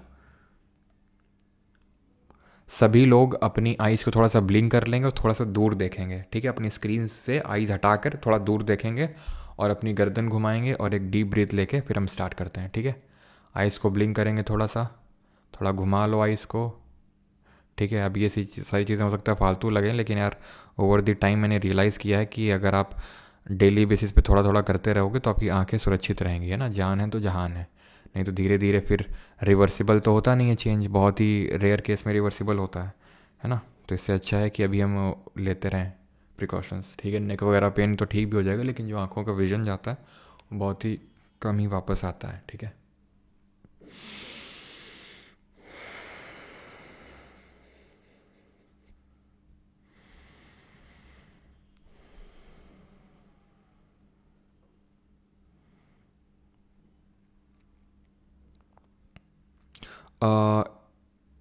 इम्पॉर्टेंट बुक्स ऑफ जैन्स, तो बहुत सारी बुक्स हैं, जैसे कि भगवती सूत्र करके एक किताब है जिसमें कि महाजनपद के बारे में मेंशन्ड है। बाकी कुछ किताबें हैं, जैसे कि जिस भी किताब के नेम में सूत्र आपको दिखे, ठीक है, जैसे कि मैंने बताया भगवती सूत्र, है ना, तो इसमें महाजनपद के बारे में बताया गया है। ऐसे ही हमारा है तत्वर्थ, ठीक है, तत्वर्थ सूत्र। ये सब क्या है, ये जितने भी सूत्र आपको दिखें वो हैं। अगम, जैन अगम, मैंने आपको बताया अगम, ये जितने भी ये होते हैं ये सारे आपके वही टेक्स्ट होंगे। ठीक है, कल्प सूत्र, तो सूत्र आपको जैसे ही दिखे वो आपको सीधे वही मानना है। ठीक है, क्लियर है। चलिए आगे बढ़ते हैं और अभी बुद्धिज़्म देखते हैं। तो गौतम बुद्ध जी की अगर बात करें तो ये शाक्य क्लैन से बिलोंग करते थे। जैसे जनात्रिका क्लैन से बिलोंग करते थे हमारे वर्धमान महावीर जी, तो ये बिलोंग करते थे शाक्य क्लैन से। और इनके कुछ इसी वजह से इनको हम शाक्य मुनि के नाम से जानते हैं। सर उड़ीसा कब आ रहे हो sir? Yes, Buddha and Mahavir contemporary, yes they were contemporary, वो कंटेम्प्रेरी ही थे। चलिए, तो शाक्य क्लैन की अगर बात करें, शाक्य क्लैन से थे इसलिए इनको शाक्य मुनि के नाम से जाना जाता था, प्लस इनको तथागत के नाम से भी जाना जाता था। ठीक है, तथागत। इसी तरह ध्यान रखना, महावीर जी को नया पुत्र के नाम से जाना जाता था। यहाँ पर मैं लिख देता हूँ, वैसे तो वहाँ पर लिखना चाहिए था लेकिन कोई नहीं, यहाँ पर लिख लेते हैं। महावीर को किस नाम से जानते हैं? नया पुत्र। ठीक है, और शाक्य मुनि और तथागत के नाम से जानते थे गौतम बुद्ध को। इनका जन्म 563 बीसी में हुआ था, लुम्बिनी नेपाल में, जो कि बहुत ही मतलब बॉर्डर में पड़ता है यूपी से। इसीलिए बुद्धिज्म मतलब जो इंडिया है उसको बहुत सारे धर्मों का बर्थ प्लेस माना गया है। हिंदुइज़्म का तो है ही है, बुद्धिज़्म, जैनिज़्म, सिखिज़्म, इन चार धर्मों का मतलब बर्थ प्लेस माना जाता है इंडिया। डेथ कब होती है? 483 बीसी में। जरा बताइए कितने साल रहे होंगे गौतम बुद्ध जी? कुशीनगर या फिर कुशीनारा भी आपको कहीं कहीं देखने को मिलेगा, तो वहाँ पर इनकी डेथ हुई थी। इनके बचपन का नाम वही था जो वर्धमान महावीर जी के फादर का नाम था, सिद्धार्थ। इनके फादर का नाम सुद्धोधन था, मदर का नाम महामाया था। ठीक है, महामाया जो ध्यान रखना, इनकी जो मदर थी, माया नाम से भी इनको बोला जाता है। कोलिया ट्राइब से बिलोंग करती थी ये, ठीक है, कोलिया ट्राइब थी उससे, ये चीज़ ध्यान रखेंगे। इनकी स्टेप मदर कौन थी, यानी कि मौसी एक तरह से, तो महाप्रजापति गौतमी, और ये इनकी पहली भिक्षुनी भी बनी, यानी कि जिसने पहली ऐसी फीमेल जिसने बुद्धिज़्म को अडॉप्ट किया। वाइफ्स थी यशोधरा, उनकी वाइफ थी महावीर जी की यशोदा, इनकी है यशोधरा। इनके बेटे का नाम था राहुल और इन्होंने गृह त्याग 29 साल की उम्र में किया था। वहीं वर्धमान महावीर जी ने अपना जो गृह त्याग किया था वो 30 साल की उम्र में किया था। इनके पहले टीचर का नाम था अलरा कलमा, दूसरे टीचर थे उद्रकाम पुत्र। एनलाइटनमेंट मिला था इनको, ज्ञान की प्राप्ति, जिसको निर्वाण बोला जाता है। बुद्ध धर्म में निर्वाण बोला जाता है इसको। जैसे वहाँ हम कैवल्य बोल रहे थे कि कैवल्य की प्राप्ति हुई, वैसे यहाँ पर निर्वाण बोला जाता है। उरुवेला बोध गया में बोधि ट्री के नीचे, ये बोधि जो ट्री था ये एक पीपल का पेड़ था ये, ठीक है, पीपल का पेड़ था। तो इन्होंने काफ़ी अपना जो इन्होंने लाइफ है और कितने दिनों तक 49 डेज तक इन्होंने कॉन्टिन्यूस मेडिटेशन जब किया, क्योंकि काफ़ी भटकते रहे, ठीक है। ये माना जाता है कि जब ये गृह त्याग करके आए, ठीक है, तो गौतम बुद्ध जी जो हैं, इन्होंने एक्चुअल में था क्या कि जब ये घर से, मतलब इसके पीछे मैं जा नहीं रहा हूँ जहाँ से क्वेश्चन बनता नहीं है कोई एग्ज़ाम में, कि जब इन्होंने गृह त्याग किया तो इन्होंने एक बूढ़े आदमी को देखा, ठीक है, एक काइंड ऑफ जो जिसकी डेथ हो रही थी, एक जिसको बहुत ज़्यादा मतलब डिजीज़ हो रखी थी, ठीक है, वो पीड़ा में था। तो ये सब देख के इनको जो है ये चीज़ की अनुभूति हुई कि भाई ये मतलब मुझे भी फेस करना पड़ेगा क्या, इन सब से मुझे भी, यानी कि मुझे भी क्या ओल्ड एज से गुजरना पड़ेगा क्या। तो ये सारे जब क्वेश्चन आए तो उन्होंने गृह त्याग किया, काफ़ी टाइम तक घूमते रहे, लेकिन बाद में बोधि ट्री के नीचे 49 डेज़ के बाद मेडिटेशन करने के बाद इनको निर्वाण अटेन हुआ, यानी कि जिसको ज्ञान प्राप्ति बोलते हैं। किस रिवर के किनारे, निरंजना, उनको रिज्जू पालिका रिवर के किनारे हुआ था वर्धमान महावीर जी को, इनको निरंजना नदी के किनारे। और इनका जो पहला सरमन है, जो पहला उपदेश इन्होंने दिया था सारनाथ वाराणसी में, उन्होंने दिया था पावा में, इन्होंने दिया था सारनाथ वाराणसी में। ये चीज़ आपको ध्यान रखनी है, ठीक है। और बुद्ध जी को इसीलिए कंसिडर किया जाता है लाइट ऑफ एशिया, ठीक है। इनको क्या कंसिडर किया जाता है, लाइट ऑफ एशिया कंसिडर किया जाता है गौतम बुद्ध जी को, ठीक है। फिर अगर हम बात करें इनके लाइफ में कौन कौन से इंपॉर्टेंट इवेंट्स हुए थे, तो इनकी लाइफ में कुछ इंपॉर्टेंट इवेंट हुए थे, जैसे कि मतलब जो भी इंपॉर्टेंट इवेंट्स हुए थे उनको हम किसी न किसी सिंबल से रिप्रेजेंट करते हैं और उसको कुछ ना कुछ नाम देते हैं। बुद्धिज़्म में नाम दिया था, जैसे डेथ को डेथ नहीं बोला जाता है, महापरिनिर्वाण बोला जाता है, ठीक है। तो सबसे पहले जो इनका बर्थ हुआ उसको तो लोटस या फिर बुल से रिप्रेजेंट किया जाता है इनके जन्म को। जो इन्होंने गृह त्याग किया उसको गृह त्याग नहीं बोलते हैं, उसको हम बोलते हैं महाभिनिष्क्रमण। इसको घोड़े से रिप्रेजेंट किया जाता है, हॉर्स, जिसका नाम कंठक था, और जिस चैरियट में, जिस रथ पे बैठ के गए थे उसका नाम चन्ना था। कहीं कहीं पे घोड़े का नाम चन्ना लिखा हुआ है। बोधि ट्री के नीचे इनको निर्वाण यानी कि एनलाइटनमेंट, ज्ञान की प्राप्ति हुई थी। और जो व्हील होता है, जो चक्का होता है, वो जिसको कि मतलब जो इन्होंने पहला सरमन दिया था सारनाथ, जो वाराणसी के पास पड़ता है, उसको हम धर्म चक्र प्रवर्तन बोलते हैं। इंग्लिश में बोले तो turning the wheel of law, turning the wheel of law, ठीक है।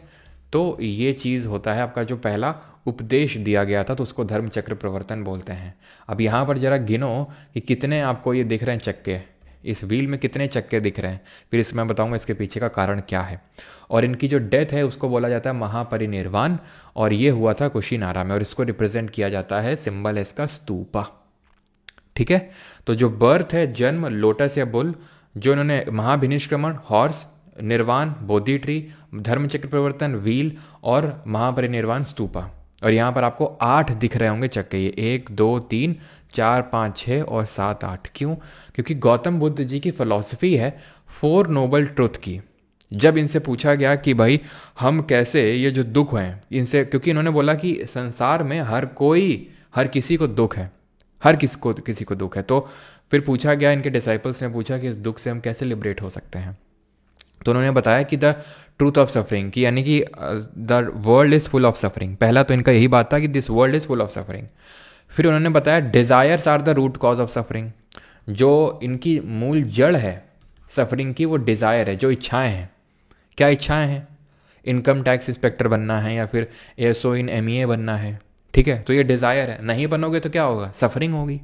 ये तुम्हारी डिज़ायर है, डिज़ायर नहीं फुलफिल होगी, सफरिंग होगी। तो क्या इस सफरिंग का एंड है? तो बुद्धा जी बोलते हैं yes there is an end to this suffering. क्या है वो एंड? कैसे हम एंड कर सकते हैं? तो इन्होंने उसके लिए दिया अष्टांगिका मार्ग, जिसको हम बोलते हैं 8 फोल्ड पाथ। ठीक है, जिसको हम हिंदी में बोलते हैं अष्टांगिका मार्ग। यानी कि गौतम बुद्ध जी ने बोला आप इन 8 रास्तों पे चलो, 8 चीज़ों को फॉलो करो, आप डिज़ायर से मुक्त हो जाओगे, सफरिंग से मुक्त हो जाओगे। क्या है? सही व्यू रखो लाइफ में, सही व्यू रखो। सही चीज़ मतलब सही व्यू का मतलब ये है कि अगर मान लो आप अपना कर्म कर रहे हो, नहीं भी आपको वो मिलता है, मान लो फल जो है, ठीक है, जो आप पहली बात तो डिज़ायर सी मत रखो, ठीक है। और अगर आपको कोई चीज़ नहीं मिलती है तो उस चीज़ को लेके आपको सही व्यू रखना है कि ठीक है, जो भी है अच्छा है, जो भी मिला है उसको अडॉप्ट करना है, राइट इंटेंशन रखना है, सही इंटेंशन से मेहनत करना है। ऐसा नहीं कि भाई हम इनकम टैक्स इंस्पेक्टर में बनेंगे, दबा के घूस पे लेंगे, ये सब नहीं होना चाहिए। सही बोलना है, सही एक्शन करना है, हार्ड वर्क करना है। ऐसा नहीं कि बस इच्छाएं तो बहुत सारी हैं लेकिन एक्शन नहीं ले रहे हैं। सही से जीवन यापन अपना करना है, राइट एफर्ट, राइट कंसंट्रेशन, सही तरह से चीज़ों पे फोकस करना है, राइट माइंडफुलनेस। यानी माइंडफुलनेस का मतलब ये होता है कि आप जो आपके माइंड में जो थॉट्स चल रहे हैं उनको ऑब्जर्व करो, उसको माइंडफुलनेस बोला जाता है, ठीक है। तो ये 8 फोल्ड पाथ है। क्या सर में हर एक चीज़ रटनी है? नहीं, आपको रटनी नहीं है। यहाँ तक कि वो सीधा बेसिक से सवाल पूछता है कि अष्टांगिका मार्ग या फिर 4 नोबल ट्रुथ, ठीक है, ये किस धर्म से बिलोंग करते हैं? तो आप सिंपल बोल देंगे बुद्धिज़्म धर्म से, ठीक है। अब बुद्धा जी की डिफरेंट मुद्राएं हैं, वो हम अभी पढ़ते हैं, एक सेकेंड। लेकिन उससे पहले एक चीज़ मैं आपको बताना चाहूँगा कि यहाँ बुद्धा में भी, बुद्धिज़्म धर्म में भी त्रिरत्न होता है। बुद्धिज़्म धर्म में जो त्रिरत्न होता है वो 3 चीज़ें होती हैं। बुद्ध, उनका धर्म जिसको बुद्धिज़्म धर्म में धम्मा बोला जाता है, और संघ, ठीक है। बुद्धा, धम्मा और संघ। संघ का मतलब होता है जो एक ग्रुप ऑफ ये बुद्धिस्ट मंक्स हैं उसको संघ बोला जाता है। एक कम्युनिटी ऑफ बुद्धिस्ट्स, उसको हम संघ बोलते हैं। धम्म का मतलब होता है धर्म, रिलीजन। और बुद्धा तो आप जानते हैं। तो बुद्ध आपसे पूछेगा कि त्रिरत्न बुद्धिज्म में क्या है, बुद्धा, धम्मा, संघा, या फिर इनमें से कौन सा त्रिरत्न का पार्ट नहीं है। जैसे जैनिज्म में अगर हम बात करें तो राइट नॉलेज, राइट फेथ और राइट कंडक्ट, KFC, वहाँ पे त्रिरत्न अलग था, ठीक। डिफरेंट मुद्राएं, ये मुद्राएं डिफरेंट जो है, मैं SSC वाले बच्चों को उतना तो ज़्यादा नहीं बोलूँगा कि आपको रटना है, क्योंकि SSC में तो मैंने कभी क्वेश्चन इससे नहीं देखा। लेकिन जो स्टूडेंट्स यहाँ पर CDS और CAPF के लिए भी प्रिपेयर कर रहे हैं तो उनको यहाँ पर मैं बोलूँगा कुछ मुद्राएं, जैसे कि धर्मचक्र मुद्रा। तो धर्मचक्र प्रवर्तन किसको बोल रहे थे? जो ये अपना पहला उपदेश दिया था सारनाथ में, तो जो ये रिप्रेजेंट करता है बुद्धा जी की टीचिंग को। भूमि स्पर्श मुद्रा, जहाँ पर बुद्ध जी ने, अगर आप ध्यान से देखें तो एक हाथ अपना भूमि पे यानी अर्थ पे टच कर रखा है, यानी कि वो ये रिप्रेजेंट कर रहे हैं, किया जा रहा है कि बुद्ध जी अर्थ से बोल रहे हैं कि you are the witness of my enlightenment. जो मुझे निर्वाण की प्राप्ति हुई है उसके आप मतलब उसके आप काइंड ऑफ क्या हो, आप उसके क्या, अभी मैंने बोला मतलब उसके विटनेस हो, ठीक है। आप उसको ऑब्जर्व कर रहे हो कि हाँ मुझे निर्वाण की प्राप्ति हुई। तो वो चीज़ मतलब आपसे पूछेगा कि भूमि स्पर्श मुद्रा क्या दिखाता है, क्या शोकेस करता है। तो धर्मचक्र हमने मुद्रा देखी, भूमि स्पर्श। ऐसे अभय मुद्रा है, अभय मुद्रा जो है फियरलेसनेस को सिंबलाइज करती है ना, कि बिल्कुल सारे डर से मुक्ति प्राप्त कर ली है गौतम बुद्ध जी ने, ठीक है। तो ये अभय मुद्रा ये दिखाता है। और मुद्रा में पूछ भी सकता है, जैसे कि इसमें दोनों हाथ इनके चेस्ट की तरफ है, इसमें एक हाथ अर्थ में टच्ड है, इसमें एक हाथ तो ऊपर की तरफ है और एक हाथ इनके लैप में रखा हुआ है, ठीक है। तो ये मुद्रा है। ध्यान मुद्रा तो ऑब्वियस आप देख सकते हैं, ठीक है। यहाँ पर इनका दोनों चेस्ट में है, तो यहाँ दोनों लैप में है ना। जब हम ध्यान लगाते हैं, हम लोग डेली जब सुबह मेडिटेशन करते हैं, तो मैंने आपको बताया था शुरू में, या तो आप अपने दोनों हाथों को लैप्स मतलब यहाँ पर रख लो, है ना, जो हमारे घुटने होते हैं वहाँ पे, या तो आप इस तरह से, जिस तरह से यहाँ पर गौतम बुद्ध जी को डिनोट किया गया है। तो मेडिटेशन है ना, meditation signifies contemplation of an inner peace. तो अब 4-5 बार, और ये क्या है, ये जेनरोसिटी को दिखाता है ना, दया को दिखाता है, जिसमें कि राइट हैंड रखा हुआ है, लेफ्ट हैंड रेज्ड है। यहाँ पर लेफ्ट हैंड रखा हुआ है, राइट हैंड रेज्ड है, ठीक है। और ये है आपका वितर्क मुद्रा, जिसमें कि इनका आप देख सकते हैं, जो हम ध्यान लगाते हैं तो हमारी जो पहली उंगली होती है, 4 फिंगर, और जो हमारा थंब होता है वो आपस में ऐसे जुड़े होते हैं, है ना। तो व्हील ऑफ लॉ। वैसे आप ये 5 भी याद करोगे ना, चल जाएगा आपको आराम से काम, ठीक है। तो ध्यान रखना, जैसे पूछेगा अभय मुद्रा क्या दिखाता है, तो फियरलेसनेस। वरद मुद्रा क्या दिखाता है, जेनरोसिटी दिखाता है, ठीक। आगे बढ़ते हैं और अब हम देखते हैं कि जिस तरह से जैन में काउंसिल हुई थी, वैसे क्या बुद्धिज्म धर्म में भी काउंसिल हुई? बिल्कुल। तो जब गौतम बुद्ध जी की जब डेथ हो गई 483 BC में, तो उसके बाद यहाँ पर हुई क्या, बुद्धिस्ट काउंसिल, कि जो बुद्धा जी की टीचिंग्स हैं उनको क्या किया जाए, कंसोलिडेट किया जाए। तो पहली हुई राजगिरी में, ठीक है, दूसरी हुई वैशाली में, तीसरी हुई पाटलिपुत्र में और चौथी हुई कुंडल वन कश्मीर में। कश्मीर में जो जगह पड़ती है कुंडल वन, वहाँ पर हुई थी ये चीज़ आपको ध्यान रखनी है। तो कब हुई थी? 483 बीसी में ये हुई। उसके 100 साल बाद 383 बीसी। अगेन अगर हम देखें तो 100 साल अगर करेंगे, इसमें 100 घटाएंगे तो 283 आएगा, तो रफली उसी के आसपास है 250 बीसी। और ये 72 एडी। किसने पैटर्नाइज किया था का मतलब होता है किसने खर्चा उठाया था इस काउंसिल का? तो अजात शत्रु ने। कौन था अजात शत्रु, कौन था काला शोक, कौन था शोक, कौन था कनिष्क, वो सब आपको अभी अब मंडे से सब आप धीरे धीरे सब आपको पता चलने लगेगा जब हम महाजनपद पढ़ेंगे। तो इसको पैटर्नाइज किया था अजात शत्रु ने, इसको काला शोक ने, इसको अशोक ने और इसको कनिष्क ने। प्रेसिडेंसी की अगर बात करेंगे तो महाकश्यप, ठीक है, जैसे कि पहले जैन जो काउंसिल हुई थी उसको मौर्य चंद्रगुप्त मौर्य के जो बेटे थे बिंदुसार, उन्होंने खर्चा उठाया था पैटर्नाइज से, लेकिन उसको लीड किसने किया था, चेयरमैनशिप किसने करी थी? तो वो स्थूल बाहु ने करी थी। तो उसी तरह यहाँ पर किसने लीड किया? महाकश्यप। इसको सबकाम, इसको मोगलीपुत्र तिस्सा और इसको वासुमित्र। ऐसे याद कर लो, MSMV, ठीक है, MSMV। इसको ऐसे याद कर लो, AK। अब ये काम आ जाता है। जैसे कई बार आपसे पूछ लेगा कि बताओ सेकंड बुद्धिस्ट काउंसिल किसने लीड किया, तो ये तो आपको पक्का पता है कि भाई उसी ने लीड किया जिसका नाम के से शुरू हो रहा है। और अगर एक ही ऑप्शन है ऐसा जिसका नाम के से शुरू हो रहा है तो बिना मतलब आपका क्वेश्चन आराम से बन जाएगा। ठीक है, वैसे तो आपको अभी याद हो जाएंगे जब आपको पता चलेगा अजात शत्रु कौन था, काला शोक कौन था, लेकिन फिर भी कई बार हम ऑर्डर थोड़ा गड़बड़ा देते हैं। तो उसके लिए याद रखने के लिए, ऑर्डर याद रखने के लिए वो एक याद रहेगा आपको। तो आपको याद रहेगा, हाँ, ए से अजात शत्रु, के से काला शोक, फिर अशोक, फिर कनिष्क, इस तरह से। ठीक, अब आते हैं डिफरेंट जो सेक्ट होते हैं बुद्धिज्म में। अब हुआ क्या, जो चौथी वाली बुद्धिस्ट काउंसिल हुई थी, यहाँ आते आते तक बुद्धिज्म में भी फूट पड़ गई। फूट पड़ गई का मतलब है कुछ लोग कुछ और विचारधारा, जैसे कि हमने देखा था हमारे जो ऑर्थोडॉक्स स्कूल ऑफ थॉट थे तो 6 थे कि नहीं थे, है ना? उत्तर मीमांसा, पूर्व मीमांसा, हमारा संख्य फिलॉसफी हो गई, है ना? जो हमारे गौतम थे उन्होंने न्याय फिलॉसफी दी थी, तो बहुत सारी फिलॉसफी निकल के आई थी उसमें। तो उसका मतलब क्या है, हर कोई ऑर्थोडॉक्स स्कूल ऑफ थॉट था, हर कोई वेदों में बिलीव कर रहा था, लेकिन हर किसी का एक सोचने का नज़रिया अलग था। तो वैसे ही यहाँ पर भी हुआ, हर बुद्धिज़्म में बिलीव करते थे लेकिन अलग अलग फॉर्म ऑफ बुद्धिज़्म निकल आए। फोर्थ बुद्धिस्ट काउंसिल में, यहाँ पर फोर्थ बुद्धिस्ट काउंसिल में Buddhism was divided into 2 sects. ध्यान रखना, Buddhism divided into 2 sects, 2 sect में बट गया, हीनयान और महायान। ये तो बाद में निकल गया, पहले हीनयान महायान समझते हैं। They did not believe in the idol worship. ये साउथ इंडिया जो है ना हमारा, वहाँ पर मेनली ये इन्फ्लुएंस हुआ था। ये आइडल वर्शिप पे बिलीव नहीं करते थे, मूर्ति पूजन पे, और ना ही ये इस पे बिलीव करते थे कि बुद्धा जी का फिर से जन्म होगा, रीबर्थ होगा। लेकिन महायान ये आइडल वर्शिप पे बिलीव करते थे, और ये they did believed in the rebirth of Buddha. ठीक है, believed in rebirth of Buddha, कि बुद्ध जी का रीबर्थ यानी कि जन्म होगा। हीनयान के जो टेक्स्ट लिखे हुए हैं वो पाली में लिखे हुए हैं, पाली भाषा में, और महायान के जो टेक्स्ट लिखे हुए हैं संस्कृत भाषा में लिखे हुए हैं। ठीक है, वज्रयान जो फॉर्म ऑफ बुद्धिज्म है ये तिब्बत के आसपास ओरिजिनेट हुआ, और ये खासकर जो वेस्ट बंगाल वाला जो एरिया, सिक्किम वाला एरिया, वहाँ पर देखने को मिलेगा। ये तांत्रिक फॉर्म ऑफ बुद्धिज्म कहलाया जाता है, जहाँ पर बहुत ज़्यादा टोना टोटका ये सब होता है इस फॉर्म ऑफ बुद्धिज्म में। ठीक है, बुद्धिज्म का जन्म ही हुआ इसीलिए हुआ था कि ये रिचुअल सब फालतू होते हैं, लेकिन इसमें भी रिचुअल ऐड हो गए, ठीक है, बाद में जाके। और एक फॉर्म ऑफ और वैसे बुद्धिज्म होता है जिसको हम बोलते हैं थेरावादा फॉर्म ऑफ बुद्धिज्म। ये मेनली आपको ये भी तिब्बत और खासकर जो चाइना का ईस्टर्न पार्ट है वहाँ देखने को मिलेगा। वैसे तो आपको बता दूं, हीनयान और महायान में, ये हीनयान जो है ना आपको श्रीलंका हो गया, है ना, कंबोडिया हो गया, ये जितने भी साउथ ईस्टर्न जो कंट्रीज़ हैं, लाओस, कंबोडिया, थाईलैंड, वियतनाम, यहाँ पर। ठीक है, महायान अगर आप जाओगे ना तो चाइना, जापान, ठीक है, साउथ कोरिया, यहाँ इन जगहों में आपको महायान फॉर्म ऑफ बुद्धिज्म देखने को मिलेगा। अब ये बोधिसत्व कौन होते हैं, तो ध्यान रखना बोधिसत्व का संबंध है महायान धर्म, महायान फॉर्म ऑफ बुद्धिज्म से। ये वो लोग हैं जिन्होंने बहुत मेडिटेशन किया निर्वाण अटेन करने के लिए, लेकिन ये निर्वाण के पाथ पे गए नहीं।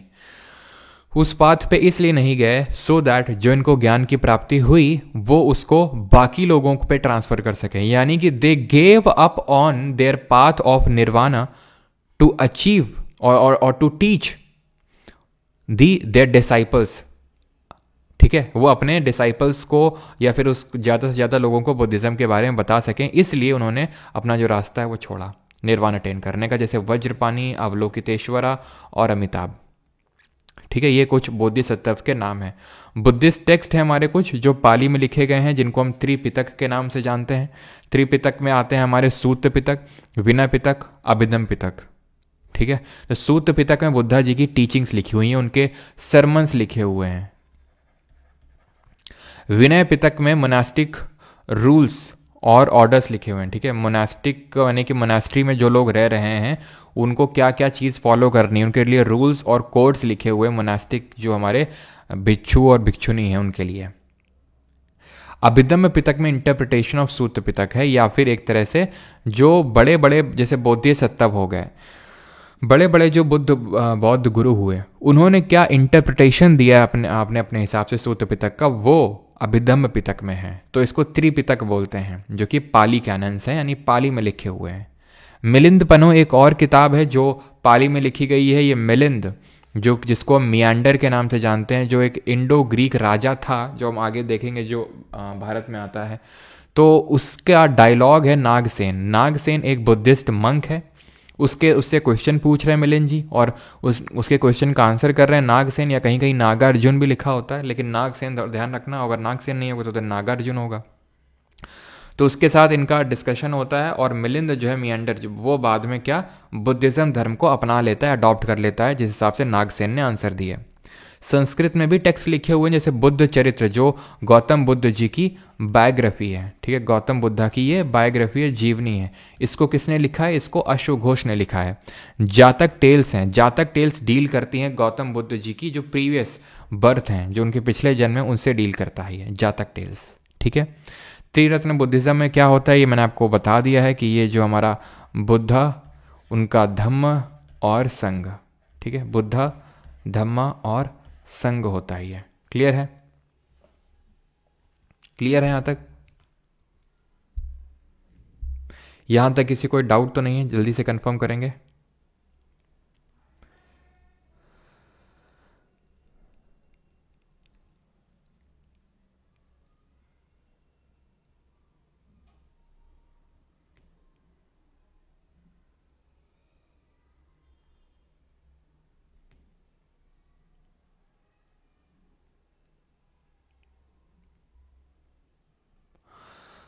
सर वो बास्केट्स क्या थे? पिटाका का मतलब बास्केट होता है। ये जो पिटाका होता है इसका मतलब बास्केट होता है। पिटाका का मतलब बास्केट होता है। गौतम बुद्ध के दर्शन के बारे में बताएं सर। ओशो इज़ लाइव जी। यहाँ पर फिलॉसफी की क्लास नहीं चल रही है ना, हम एग्ज़ाम क्रैक करने के लिए पढ़ रहे हैं। तो जो 4 नोबल ट्रूथ और जो अष्टांगिका मार्ग पढ़ा है, सिर्फ उतना ही जानने की हमें यहाँ पर ज़रूरत है ना।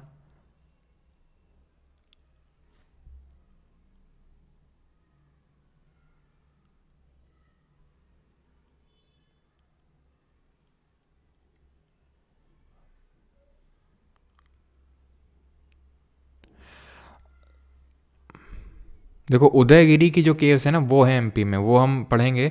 वो हम अलग से पढ़ेंगे। वो गुप्ता जो पीरियड है, ठीक है, जो गुप्ता एम्पायर है उनसे एसोसिएटेड है वो। ठीक है, वो अलग है। उदयगिरी खंडगिरी अलग है। उदयगिरी जो विदिशा एमपी में है वो अलग है आपकी केव्स। ठीक है, चलिए अभी आते हैं टर्म्स इन बुद्धिज्म। तो चैत्य, विहार, धम्म और स्तूपा। ठीक है, चैत्य प्लेस ऑफ वर्शिप होती है, जहाँ पर पूजा करी जाती है, उसको चैत्य बोलते हैं। जहाँ पर प्लेस ऑफ रेजिडेंस, जहाँ पर बुद्धिस्ट जो हमारे भिक्षु और भिक्षुणी रहते हैं उनके लिए जगह होती है, उसको विहार बोलते हैं। धम्म का मतलब होता है धर्म, और स्तूपा का मतलब होता है माउंड, एक टीला। जैसे मोहनजोदड़ो में हमने देखा था टीला था, वो क्या था? स्तूपा था। ठीक है, तो mound where the relics of Buddha have been placed, एक ने कि एक उस तरह का टीला जहाँ पर बुद्ध जी के रेलिक्स रखे गए। मैंने आपको बताया भी था कि जैसे बुद्ध जी की जब डेथ हो गई थी, तो कुछ लोगों का कहना है कि उनके जो रेलिक्स हैं, जो उनके अवशेष हैं, वो उनके शिष्यों को दे दिए गए थे, या फिर कहीं कहीं पे मानना है कि जो हमारे 8 किंगडम्स थे उस समय, महाजनपद थे, तो जो उस समय एग्जिस्ट करते थे, तो उनको दे दिए गए थे। तो उन्होंने अपने अपने हिसाब से उनको, मतलब उनको स्तूपा के अराउंड, मतलब उसको वहाँ पर रख के वो उसके अराउंड स्तूपा बनवा दिया था। तो स्तूपा ध्यान रखना, ऐसा कोई ऐसा नहीं है कि बुद्धिज़्म में पहली बार इन्वेंशन हुआ था। स्तूपा काइंड ऑफ, इसका स्तूपा का मतलब होता है एक टीला, और वो पहले से एक स्तूपा फॉर्म ऑफ जो आर्किटेक्चर वो एग्जिस्ट करता था। ठीक है, अब यहाँ से हम पढ़ने वाले हैं स्तूपा के बारे में, जो कि काफ़ी इंपॉर्टेंट है एसएससी पर्सपेक्टिव से भी और जो यूपीएससी पर्सपेक्टिव है, दोनों पर्सपेक्टिव से काफ़ी क्वेश्चंस आए हैं। अभी जब हम क्वेश्चन देखेंगे तो आपको खुद ही समझ में आ जाएगा। ठीक है, तो जो लोग नींद के झोंके में थे तो कृपया जाग जाएं अभी और स्तूपा के बारे में ध्यान से पढ़ें। स्तूपा सबसे पहली बात तो भगवान बुद्ध जी के किस लाइफ इंसिडेंट्स को डिनोट करता है, जरा बताएंगे कमेंट में। देखते हैं कितने लोग सो रहे थे।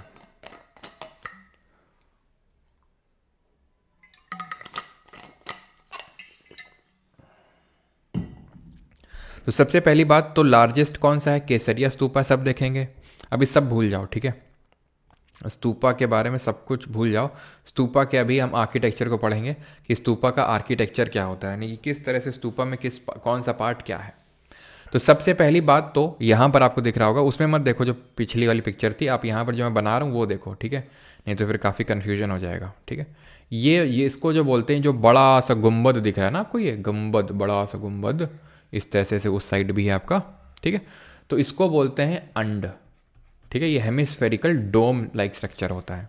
ठीक, ये जो आपको दिख रहा है ऐसा बॉक्स टाइप बना हुआ है, इसको बोलते हैं हर्मिका। ये जो आपको 3 छाते दिख रहे हैं, ये 3 छाते, इसको छत्र बोला जाता है, छत्र बोला जाता है। और ये 3 ही छाते क्यों हैं, कोई बताना चाहेगा? गेस करो, 3 ही छाते क्यों हैं इससे? और ये 3 छाते की जो कोई डंडी दिख रही है आपको, डंडी सी इस तरह से डंडी है, ये डंडी को बोलते हैं। इसे डंडी के बारे में पूछता तो नहीं है ज़्यादा, लेकिन नोट कर लो फिर भी, खासकर जो यूपीएससी वाले, अगर सीडीएस या सीएपीएफ का कोई स्टूडेंट है, मतलब जो स्टूडेंट है, तो थोड़ा ध्यान रखना, यष्टि बोलते हैं इसको। ठीक है, बाकी ये मत सोचना, ठीक है, एसएससी वालों, कि ये मतलब हमारे लिए इंपॉर्टेंट नहीं है। सबसे ज़्यादा सवाल तो इसी से ही आते हैं एसएससी में, ध्यान रखिएगा इस चीज़ को। मैं ये बस इतना बोल रहा हूँ कि यष्टि ध्यान में रखना, और बाकी जो सीडीएस सीएपीएफ वाले में तो थोड़ा ज़्यादा अच्छे से ध्यान रखना इस यष्टि के बारे में, क्योंकि एसएससी में यष्टि से क्वेश्चन नहीं अभी तक बना है। ठीक, छत्र 3 इसलिए हैं बिकॉज ये जो त्रिरत्न है बुद्धिज्म में, बुद्धा, धम्मा और संघा, उसको रिप्रेजेंट करता है ये। ठीक, ये जो आपको गेटवे दिख रहा है, ठीक है, 2 पिलर लाइक स्ट्रक्चर ही है, ठीक है, इनको बोला जाता है गेटवे को तोराना। ठीक है, तोराना बोला जाता है इसको। ठीक, ये जो आप देख रहे हैं ये रेलिंग टाइप, ये मेधी है। ये जो आप ये बड़ी सी रेलिंग देख रहे हैं, ये बाहर जो ये आपकी वेदिका है, वेदिका है। और यहां पर जब आप घुसोगे और जो घूमोगे, यहां पे ऐसे चलोगे, ये जो पथ है, ठीक है, जो अंदर, अब मैं दिखा नहीं पा रहा हूँ, समझ पा रहे हो मेरी भावनाओं को, कि आप जैसे यहाँ से एंटर करोगे तो यहाँ पर जो रास्ता है उसको बोलते हैं प्रदक्षिणा पथ। प्रदक्षिणा, हट जाओ तोराना, ठीक है, इसको बोलते हैं प्रदक्षिणा पथ। ठीक है, और ये क्या है, ये आपके तोराना है, गेटवे जो होते हैं उनको, बस खत्म। ये है इसकी पूरी, कि जो यहाँ पर वो है सब। ठीक है, छत्र स्वायर या फिर इसको छत्र बोलते हैं। ये है हर्मिका आपका, ये अंड है, ये तोराना है, और बाकी सब मैंने आपको बता दिया है। ये जो आप अपनी स्क्रीन पे देख पा रहे थे, ये सांची का स्तूपा है। अब ये जो सांची का स्तूपा है, ये बहुत इंपॉर्टेंट हो जाता है हमारे लिए, बिकॉज ये इंडिया का ओल्डेस्ट स्तूपा है। इसको बनवाया गया था 3rd सेंचुरी बीसी के टाइम पे अशोक के द्वारा। अशोक ने इसको 3rd सेंचुरी बीसी में बनवाया था, लेकिन इसका मतलब ये नहीं है कि तब से वैसा ही का वैसा, ये नहीं। बनवाया तो अशोक ने, लेकिन मेन बाद में फिर आगे जाके काम करवाया, हम देखेंगे एक शुंग डायनेस्टी आई, तो उसके पुष्यमित्र शुंग ने इसको सैंड स्टोन से, ये मैं फिर से लिख दूं, ये सांची स्तूपा का डिस्कशन चल रहा है यहाँ पर, क्योंकि इसी के बारे में ही थोड़े से ज़्यादा क्वेश्चन पूछता है खासकर। ठीक है, ये जो मैंने अभी ये जो मार्किंग करी थी, ये तो रट लेना, चाहे तुम एसएससी, ठीक है, वैसे तुम, ठीक है, एसएससी के लिए तो है ही है, लेकिन जो यूपीएससी वाले भी हैं तो वो उनके लिए भी इंपॉर्टेंट है। ठीक है, लेकिन यहाँ से जो मैं बताने जा रहा हूँ, ठीक है, कि भाई जो थोड़े से छोटी छोटी चीज़ें हैं इसके बारे में, किस स्टोन से बना था, ये सारी चीज़ें सांची स्तूपा के बारे में, ये थोड़ा यूपीएससी में इस पर थोड़ा सा ज़्यादा स्पेसिफिक हो जाता है। ठीक है, तो इसलिए मैं बता रहा हूँ यहाँ पर कि इसको थोड़ा सा अच्छे से, जो खासकर यूपीएससी वाले हैं वो ध्यान से सुनना इसको। सांची स्तूपा है, तो इस पे बाद में 1st सेंचुरी बीसी के टाइम पे भी शुंग डायनेस्टी, जो मौर्य डायनेस्टी के बाद आई थी, हम आगे चल के देखेंगे, तो उसने इसको सैंड स्टोन से इसकी कार्विंग करवाई थी। ये जो आप देख पा रहे हैं अभी करेंटली, तो ये ऐसा नहीं है कि ऐसा ही था ये, बाद में इस पे काम करवाया गया था सैंडस्टोन से शुंग डायनेस्टी के द्वारा। यहाँ पर आपको 4 गेटवे या फिर 4 जो हमारे तोराना होते हैं जिनको कि हम कोऑर्डिनल पॉइंट भी बोलते, कार्डिनल पॉइंट, कार्डिनल का पॉइंट का मतलब होता है जो हमारे north south east west direction में हैं, आपको देखने को मिलेंगे। ठीक है, तो ये 4 कार्डिनल पॉइंट्स हैं, जो 4 गेटवेज हैं, जो 4 हमारे तोराना हैं। जब इसकी डिस्कवरी हुई थी सबसे पहली बार, किसने करी थी? कोई बताना चाहेगा इसकी डिस्कवरी किसने करी थी? तो हेनरी टेलर करके थे, उन्होंने सबसे पहले इसकी डिस्कवरी करी थी, हेनरी टेलर ने। ईयर तो अभी मैं रिकॉल नहीं कर पा रहा हूँ, ठीक है, आई थिंक 1838 ऐसा करके कुछ ईयर था जिसमें इन्होंने डिस्कवरी करी थी। एक बार नहीं होगा तो मैं नोट्स में इसको ऐड करवा दूंगा, बाकी आप देख सकते हैं गूगल करके भी, लेकिन शायद 1838 था। इसके बाद हेनरी टेलर ने किया था। ठीक है, तो ये पहली बार किसने किया था, ये चीज़ ध्यान रखना। बाद में तो फिर अलेक्जेंडर कनिंघम ने भी इस पे साइंटिफिकली उन्होंने बोला था। हेनरी टेलर के बाद जो अलेक्जेंडर कनिंघम थे, जो आर्कियोलॉजिकल सर्वे ऑफ इंडिया के पहले डायरेक्टर थे, उन्होंने इसको साइंटिफिक तरीके से इसका एक्सकेवेशन वगैरह, इस पर रिसर्च वगैरह स्टार्ट करवाई। और बाद में जॉन मार्शल, जिन्होंने हड़प्पा की भी इन्होंने क्या की थी, हड़प्पा के एक्सकेवेशंस इन्हीं के टाइम पे हुए थे, मार्शल जी के टाइम पे, तो उन्होंने भी इस पर कुछ ना कुछ काम किया था। लेकिन हेनरी टेलर का नाम मत भूलिएगा आप यहाँ पे। ठीक है, तो 4 गेटवे हैं और सैंडस्टोन से बना हुआ था। क्लियर है इतनी चीज़? ठीक, यहाँ पर जो आप देख पा रहे हैं ये स्ट्रक्चर आपको कुछ दिख रहा है? ये स्ट्रक्चर क्या है? ये एक्चुअल में स्ट्रक्चर है शाल भांजिका का। ठीक है, शाल भांजिका। ये माना जाता है, अब किसी को एग्जैक्टली पता नहीं है कि ये बुद्धा जी की मदर को दिखाया गया है। ये साल ट्री है एक, ठीक है, ये साल ट्री है, उसके नीचे है ये शाल भंजिका। अब है क्या, अब यहाँ पर आपको एक एलिफेंट वगैरह भी दिख रहा होगा, ठीक है, ये लायन दिख रहा होगा।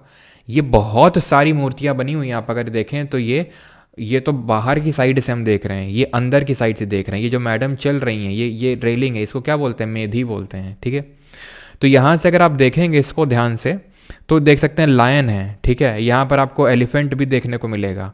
ठीक है, ये शाल भंजिका जी हैं, जो ये आपको ये फीमेल की जो दिख रही है शाल भंजिका जी हैं। तो बहुत सारी यहाँ पर आपको क्या स्कल्पचर्स देखने को मिलेंगे, बहुत सारी कार्विंग्स आपको देखने को मिलेंगी इस तोराना में। और जब ये ध्यान रखिएगा, इस सांची स्तूपा को पहली बार यहाँ पर देखा गया था हेनरी टेलर जी के द्वारा, जो यहाँ पर हंटिंग के लिए वगैरह के लिए आए थे। तो इसके 3 गेटवे तो सही हालत में थे, 3 तोराना, लेकिन एक गेटवे जो था वो गिरा हुआ था, गिरी हुई हालत में था वो। ठीक है, तो ये चीज़ें आप ध्यान रखेंगे। वो तो हो गया सांची स्तूपा। ये कौन सा स्तूपा है? ये केसरिया स्तूपा है। ठीक है, ये चीज़ें सभी के लिए इंपॉर्टेंट है। ये जो मैंने थोड़ी सी शाल भांजिका जी के बारे में चीज़ बताई, सैंडस्टोन बताया, हेनरी टेलर बताया, ठीक है, ये थोड़ा सा यूपीएससी के लिए चीज़ें ज़्यादा इंपॉर्टेंट हो जाती हैं सीडीएस और सीएपीएफ में। लेकिन अगर हम बात करें जैसे कि ये केसरिया स्तूपा है, ये सबसे बड़ा स्तूपा है, it is the largest stupa. ठीक है, ये कहाँ पर पड़ता है? आपका बिहार में पड़ता है। It is the largest stupa area wise. ये है आपका धामेक स्तूपा। ठीक है, ये आपका धामेक स्तूपा, जो कि अगर आप ध्यान से देखें तो सिलेंड्रिकल फॉर्म में ये है। कहाँ पर? ये आपको देखने को मिलेगा सारनाथ में, जहाँ पे गौतम बुद्ध जी ने अपना पहला सरमन यानी पहला उपदेश दिया था। ये कौन सा है? ये आपका है रामाभर स्तूपा। रामाभर भी आपका यूपी में ही पड़ता है, रामाभर स्तूपा। ठीक है, रामाभर स्तूपा कहाँ पर? यूपी में। देन ये है आपका तक्षशिला में पड़ता है ये आपका।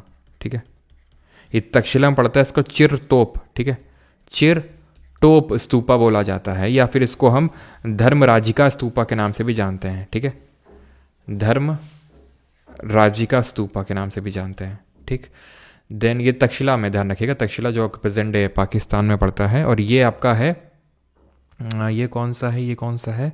ये, हाँ, ये आपका पिपरवा में है। ठीक है, पिपरवा भी आपका यूपी में ही पड़ता है, पिपरवा स्तूपा। ठीक है, इसको अशोक ने नहीं बनवाया था, इसको जो डायनेस्टी आई थी, ठीक है, उन्होंने शाकाज ने बनवाया था इसको। ठीक है, केसरिया ध्यान रखना, ये जो केसरिया वाला था ना, इसकी डिस्कवरी किसने करी थी? ठीक है, तो इसकी डिस्कवरी करी थी के मोहम्मद करके एक हुए, उन्होंने करी थी। सबका में ध्यान नहीं रखना, जैसे इसकी डिस्कवरी के मोहम्मद जी ने करी थी, ये चीज़ ध्यान रखना है। सांची का तो मैंने आपको बता दिया था, हेनरी टेलर ने किया था। क्लियर इतनी चीज़ यहाँ तक? ठीक, और कोई आपका स्तूपा बचा? ये आपका भरूच स्तूपा। ठीक है, भरूच स्तूपा, ये पड़ता है आपका एमपी में। ठीक है, मध्य प्रदेश में पड़ता है ये भरूच स्तूपा, सतना जो डिस्ट्रिक्ट पड़ती है एमपी में वहाँ पर। और अगर हम बात करें जो सांची स्तूपा है ये भी आपका मध्य प्रदेश में ही है और ये भोपाल के पास पड़ता है। ठीक है, भोपाल के पास है ये सांची वाला आपका। ठीक है, क्लियर है। और बुद्धिज़्म अक्रॉस वर्ल्ड जान लेते हैं, जैसे कि केसरिया हमने देखा लार्जेस्ट बुद्धिस्ट स्तूपा है। और एक स्तूपा और ध्यान रखना है, यहाँ पर फोटोज़ की नहीं लगी हुई है, वो शांति स्तूपा है। शांति स्तूपा एकदम वाइट कलर का है और ये आपको देखने को मिलेगा लद्दाख में। ठीक है, शांति स्तूपा वाइट कलर का है पूरा, बहुत ब्यूटीफुल लगता है देखने में, वो लद्दाख में सिचुएटेड है। बोरोबुडर जो स्तूपा है ये जावा इंडोनेशिया में है, ये लार्जेस्ट स्तूपा है पूरे वर्ल्ड में। ठीक है, लार्जेस्ट इन दी वर्ल्ड। ठीक है, लार्जेस्ट इन दी वर्ल्ड है ये स्तूपा। कुछ बुद्धिस्ट यूनिवर्सिटीज़ भी हैं जैसे कि नालंदा है ना, आपको पता है नालंदा यूनिवर्सिटी अभी फिर से उसको बनाया गया है। कुमार गुप्त वन जी ने इसको बनवाया था, जो गुप्त डायनेस्टी के रूलर थे। ठीक है, नालंदा यूनिवर्सिटी को विक्रमशिला धर्मपाल ने बनवाया था, ओदानपुरी गोपाल, ये सब जो है बुद्धिस्ट टीचिंग्स को और प्रोपगेट करने के लिए इनको बनाया गया था। ठीक है, क्योंकि ज़्यादातर हमारे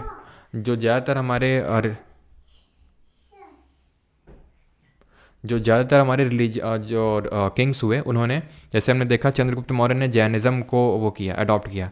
अभी हमने देखा था कि अशोक ने, ठीक है, अशोक ने ये सब सांची स्तूपा वगैरह बनाए जो सबसे पुराना स्तूपा था। अजातशत्रु ने पैटर्नाइज किया, काला अशोक ने, है ना, कनिष्क ने, ये सब क्यों किया?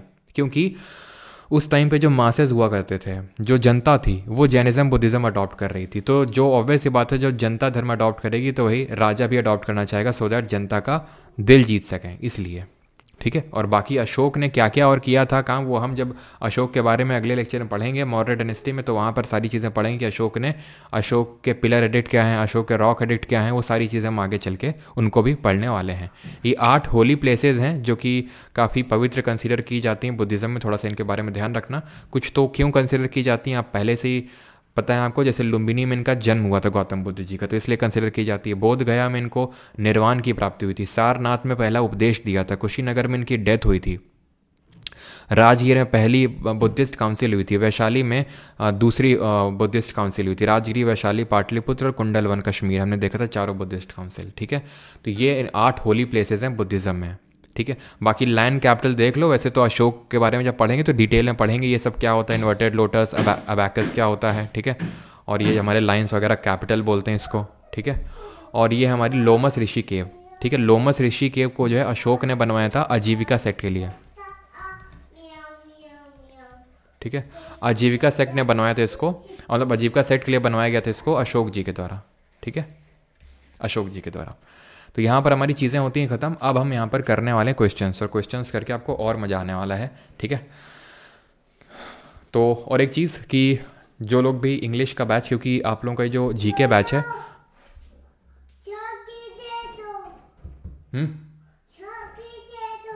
दे रहे हैं, रुको 1 सेकंड रुकिएगा ना।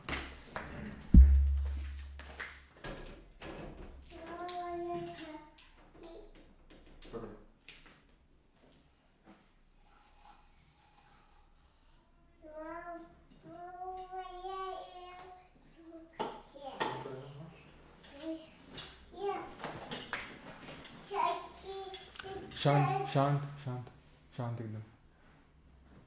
ठीक है, तो इसी में आपकी इंग्लिश की क्लासेस भी ऐड करवा दी गई हैं, जो आपका जीके बैच है। ठीक है, और जो लोग बैच में हैं तो उन लोगों को पता होगा आपकी इंग्लिश की क्लासेस भी स्टार्ट हो चुकी हैं। लेकिन जिन लोगों को अलग से अगर इंग्लिश पढ़ना है, ठीक है, तो जैसे मैंने पहले ही बताया था, आप अलग से उन लोगों के लिए भी बना दिया गया बैच, कि अगर आप बैच में नहीं है जीके वाले बैच में और आपको इंग्लिश पढ़ना है, डेमो क्लासेस भी अपलोडेड हैं, आप जाके परमार अकेडमी ऐप पे चेक कर सकते हैं कि जिन लोगों को भी इंग्लिश में अगर प्रॉब्लम है तो पढ़ सकते हैं। 99 रुपीज़ सिर्फ, काफ़ी भारी अमाउंट है। ठीक है, फीस में आप एनरोल कर सकते हैं। बाकी अगर किसी को कोई डाउट वगैरह होता है तो ये आप यहाँ पर जाके चैट वाले सेक्शन में जाके पूछ सकते हैं। ऑलराइट, बाकी अगर आप परमार जीके बैच में हैं तो आपको इंग्लिश में अलग से एनरोल करने की ज़रूरत नहीं, ना तो इंग्लिश ना तो कंप्यूटर, सब आपको इसी के अंदर बैच के अंदर ही सारी चीज़ें देखने को मिल जाएंगी। ऑलराइट, आप किसी को कुछ डाउट होगा तो जल्दी से पूछ लेगा, और तब तक मैं यहाँ पर क्वेश्चन लगा देता हूँ, बाकी लोग क्वेश्चन सॉल्व करेंगे। ठीक है, या तो हम पहले उसके कर लें क्या, पहले एसएससी वाले कर लेते हैं, देन हम कर लेते हैं ये वाले। ठीक है, पहले एसएससी वाले कर लेते हैं, देन हम ये वाले करेंगे जो सीडीए सीएपीएफ में पूछे गए।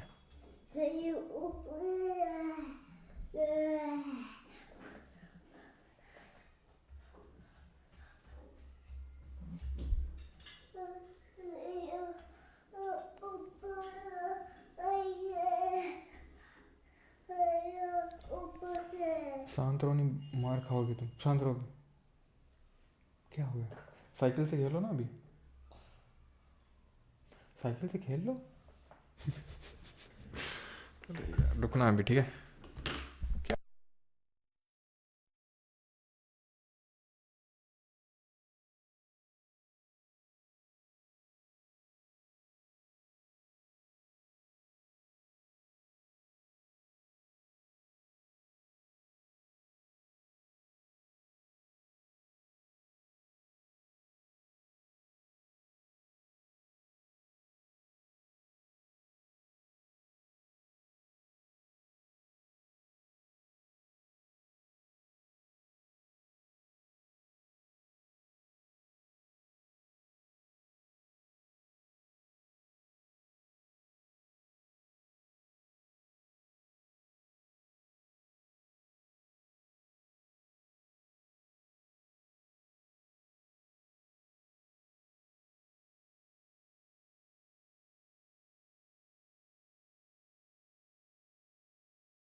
चलिए।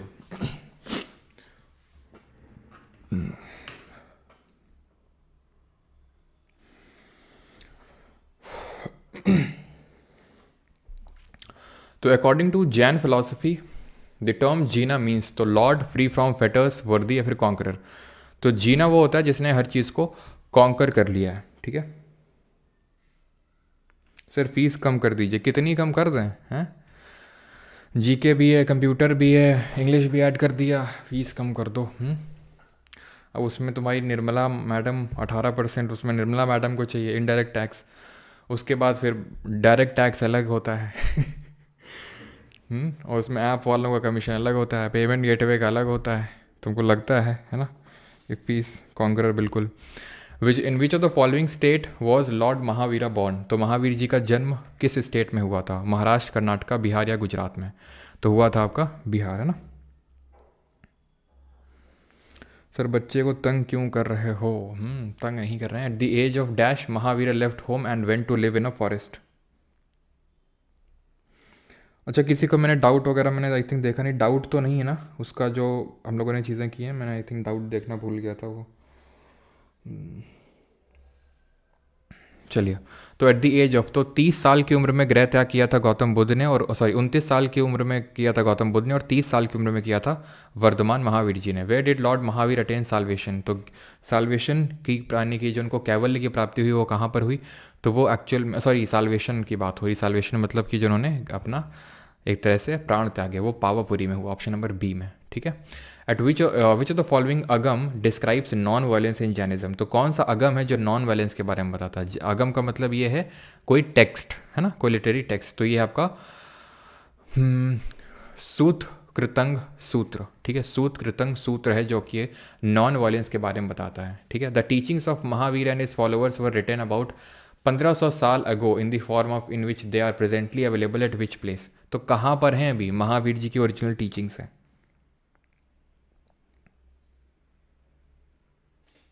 बार्टर सिस्टम चलता था, कौन सिस्टम चलता था ये हम महाजनपद में पढ़ेंगे, ठीक है, किस तरह से कॉइनेज डेवलप हुआ। Sir who get the idea to build stupa for the first time after Buddha death? देखिए ये बुद्धा जी की डेथ के बाद कोई कॉन्सेप्ट नहीं आया स्तूपा बनाने का, ये पहले से ही कॉन्सेप्ट एग्जिस्ट करता था मार्केट में। ऐसे कर लो कि भाई माउंड इस तरह से बनाया जाता था कि अगर किसी की डेथ हो गई तो उसको माउंड में बरी कर दिया जाता था, ऐसे टीले टाइप में। तो स्तूपा कोई बहुत ही एकदम न्यू कॉन्सेप्ट नहीं था, ठीक है, ये चीज़ ध्यान रखेंगे। तो ये कहाँ पर होगा? पावापुरी इन बिहार जहाँ इनकी डेथ हुई थी? नहीं, वल्लभी गुजरात में, जहाँ पर आपकी सेकेंड बुद्धिस्ट काउंसिल हुई थी, ठीक है। The Jain temple at Pattadakal was built by? तो पट्टाडक्कल में जैन टेम्पल, वैसे तो अभी आपके लिए क्वेश्चन काफ़ी टफ होगा, पढ़ाया भी नहीं है, लेकिन जब आप आगे पढ़ लेंगे मिडिवल तक में आ जाएंगे तो आपके लिए क्वेश्चन बहुत ही आसान हो जाएगा, क्योंकि आप तुरंत आप बता देंगे कि आप पट्टाडक्कल देखते ही चालुक्य होगा। Name the holy city recognised as the birth place of the first and the fourth Jain Tirthankar? तो पहले जैन तीर्थंकर और जो चौथे तीर्थंकर थे उनका जन्म कहाँ पर हुआ था? तो हमने देखा था कहाँ पर हुआ था, अयोध्या में हुआ था, ठीक है, अयोध्या में, option number C. The dash is a Jain text containing the biography, आप देख भी सकते हैं लिखा हुआ था, अगर आपने ध्यान से देखा हो यहाँ पे तो दिखा देता हूँ। ये देखिए, ठीक है, अयोध्या में हुआ था पहले का, ठीक है, जो हमारे 23वें थे पार्श्वनाथ जी थे उनका वाराणसी में हुआ था, और वर्धमान महावीर जी का कुंडग्राम वैशाली में हुआ था, ठीक है। The dash is a Jain text containing the biographies of the Jain तीर्थंकर मोस्ट नोटेबली पार्श्वनाथ और Mahavir.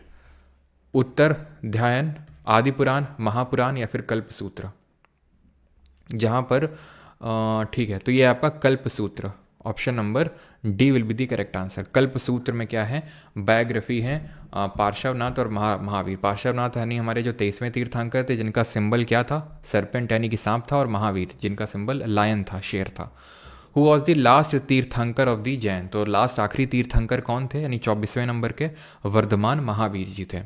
Buddha meditated for days on and over a people tree के नीचे उन्होंने मेडिटेट किया था, कहाँ पर, सारनाथ में, बोधगया में, कुशीनगर में या फिर उज्जैन में। तो सारनाथ में तो उन्होंने पहला उपदेश दिया था, पहला सरमन दिया था। बोध गया में जो है इनको ज्ञान की प्राप्ति हुई थी। कुशीनगर या कुशीनारा में इनको महापरिनिर्वाण यानी इनकी डेथ हुई थी, ठीक है, महापरिनिर्वाण। और उज्जैन, ठीक है। 26 what was the pedestrian path for devotees to wave in homage to stupa called in Buddhist architecture, यानी बौद्ध वास्तुकला में कहे जाने वाले स्तूपा को श्रद्धांजलि देने के लिए श्रद्धालुओं के लिए पैदल मार्ग क्या था। तो पैदल मार्ग को क्या बोला जाता था, छत्र। छत्र तो ये जो हमने देखा था जो 3 नहीं थे, जिसमें किसमें लगे हुए थे, यष्टि में लगे हुए थे, इस तरह से वो थे। ये हर्मिका था, ये अंड था, है ना, तो ये नहीं होगा, ये नहीं होगा। तुराना गेटवे थे, मेधी, ठीक है, तो मेधी होता था वो आपका जो पेडेस्ट्रियन पाथ था। आगे जो ऊपर वाला जो पेडेस्ट्रियन पाथ था, नीचे वाले को प्रदक्षिणा पथ ही बोलते थे। Which of the following statement correct, कौन सा सही है इसमें। Gautam Buddha belong to a small gana known as Shakya gana and was a Kshatriya. Gautam Buddha passed away at Kushinagar, तो बिल्कुल सही है, पहला भी सही है और दूसरा भी सही है, क्योंकि इनका ये शक्य मुनि थे और तथागत के नाम से इनको जानते थे, और कुशीनारा में इनकी डेथ हुई थी। तो आंसर होगा यहाँ पर option number D, both 1 and 2। Eight which of the following places did Buddha give his first sermon on the 4 noble truth, तो 4 नोबल ट्रूथ पे अपना पहला सरमन इन्होंने कब दिया, कहाँ पर दिया था। मेधी ऊपर वाली रेलिंग को ही बोलते हैं, और मेधी जो प्रदक्षिणा, जो ऊपर वाला पथ है ना, जो रास्ता है उसको ही बोल देते हैं। ये जो नीचे वाला था उसको प्रदक्षिणा पथ बोलते हैं, नीचे वाली रेलिंग को बोलते हैं जो वेदिका है, ठीक है, क्लियर है। क्योंकि कहीं भी आपको ऊपर वाली रेलिंग या फिर जो ऊपर वाली रेलिंग है या फिर जो उसका जो पाथवे है उसके लिए अलग अलग नाम नहीं मिलेगा आपको, ठीक है। तो ये दिया था सारनाथ वाराणसी में पहला सरमन। अगला है the first Buddhist council is said to be have patronized by, तो पहले को पैटर्नाइज किसने किया था, कैसे याद किया था, ए के याद है आपको। तो अजातशत्रु, कालाशोक, अशोक और कनिष्क, तो आंसर हो जाएगा option number C. On which city was the third Buddhist council, तो तीसरी बौद्ध संगीति कहाँ हुई थी, तो राजगिरी, वैशाली, पाटलिपुत्र, कुंडलवन, कश्मीर, तो कहाँ हुई थी, पाटलिपुत्र में, ठीक है। Which Kushan ruler was famous in history was a great patron of Buddhism and organized the fourth Buddhist council, तो चौथी बौद्ध संगीति को किसने ऑर्गेनाइज किया था। हाँ जी, पाटलिपुत्र सही है। नहीं भाई, नोट्स का अलग से बैच तो नहीं बन पाएगा, ठीक है। तो आंसर क्या होगा, कनिष्क, है ना, कनिष्क ने चौथी बुद्धिस्ट काउंसिल को किया था। फॉस्टर मदर कौन थी, मतलब किसकी फॉस्टर मदर थी, महाप्रजापति गौतमी जो पहली विमेन बनी थी जिन्होंने भिक्षुनी बनी थी, यानी कि उस धर्म को अडॉप्ट करने वाली पहली female, Gautam Buddha ji. 33 the earliest Buddhist text were written in, तो पहले जो बुद्धिस्ट अर्लियर टेक्स्ट हैं वो किस लैंग्वेज में, किस भाषा में लिखे गए, तो ये पाली में लिखे गए थे, ठीक है, अर्लीस्ट बुद्धिस्ट जो हमारे टेक्स्ट थे। विच ऑफ द फॉलोइंग, जिसमें कि हमारे अभिधम्म पिटक, सूत पिटक और विनय पिटक तीनों आते हैं ये, ठीक।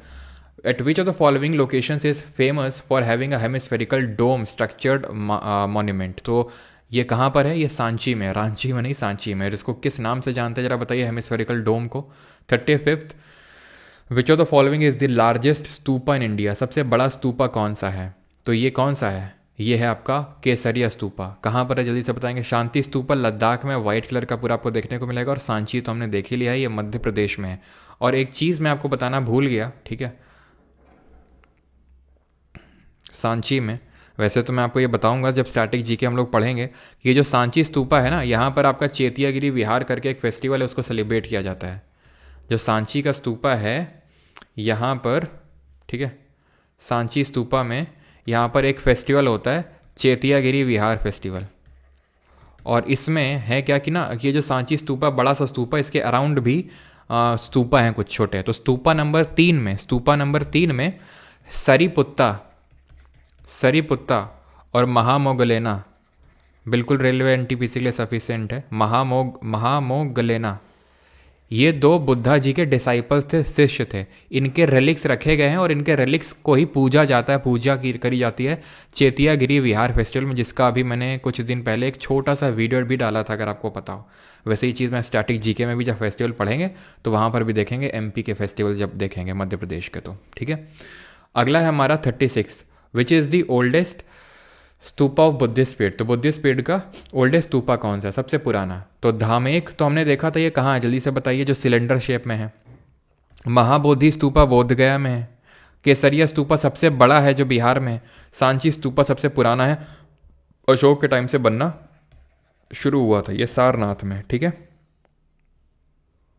अगला देखिए, अगला ये रहा आपका ऑन दी मोस्ट प्रोमिनेंट, क्या चीज़,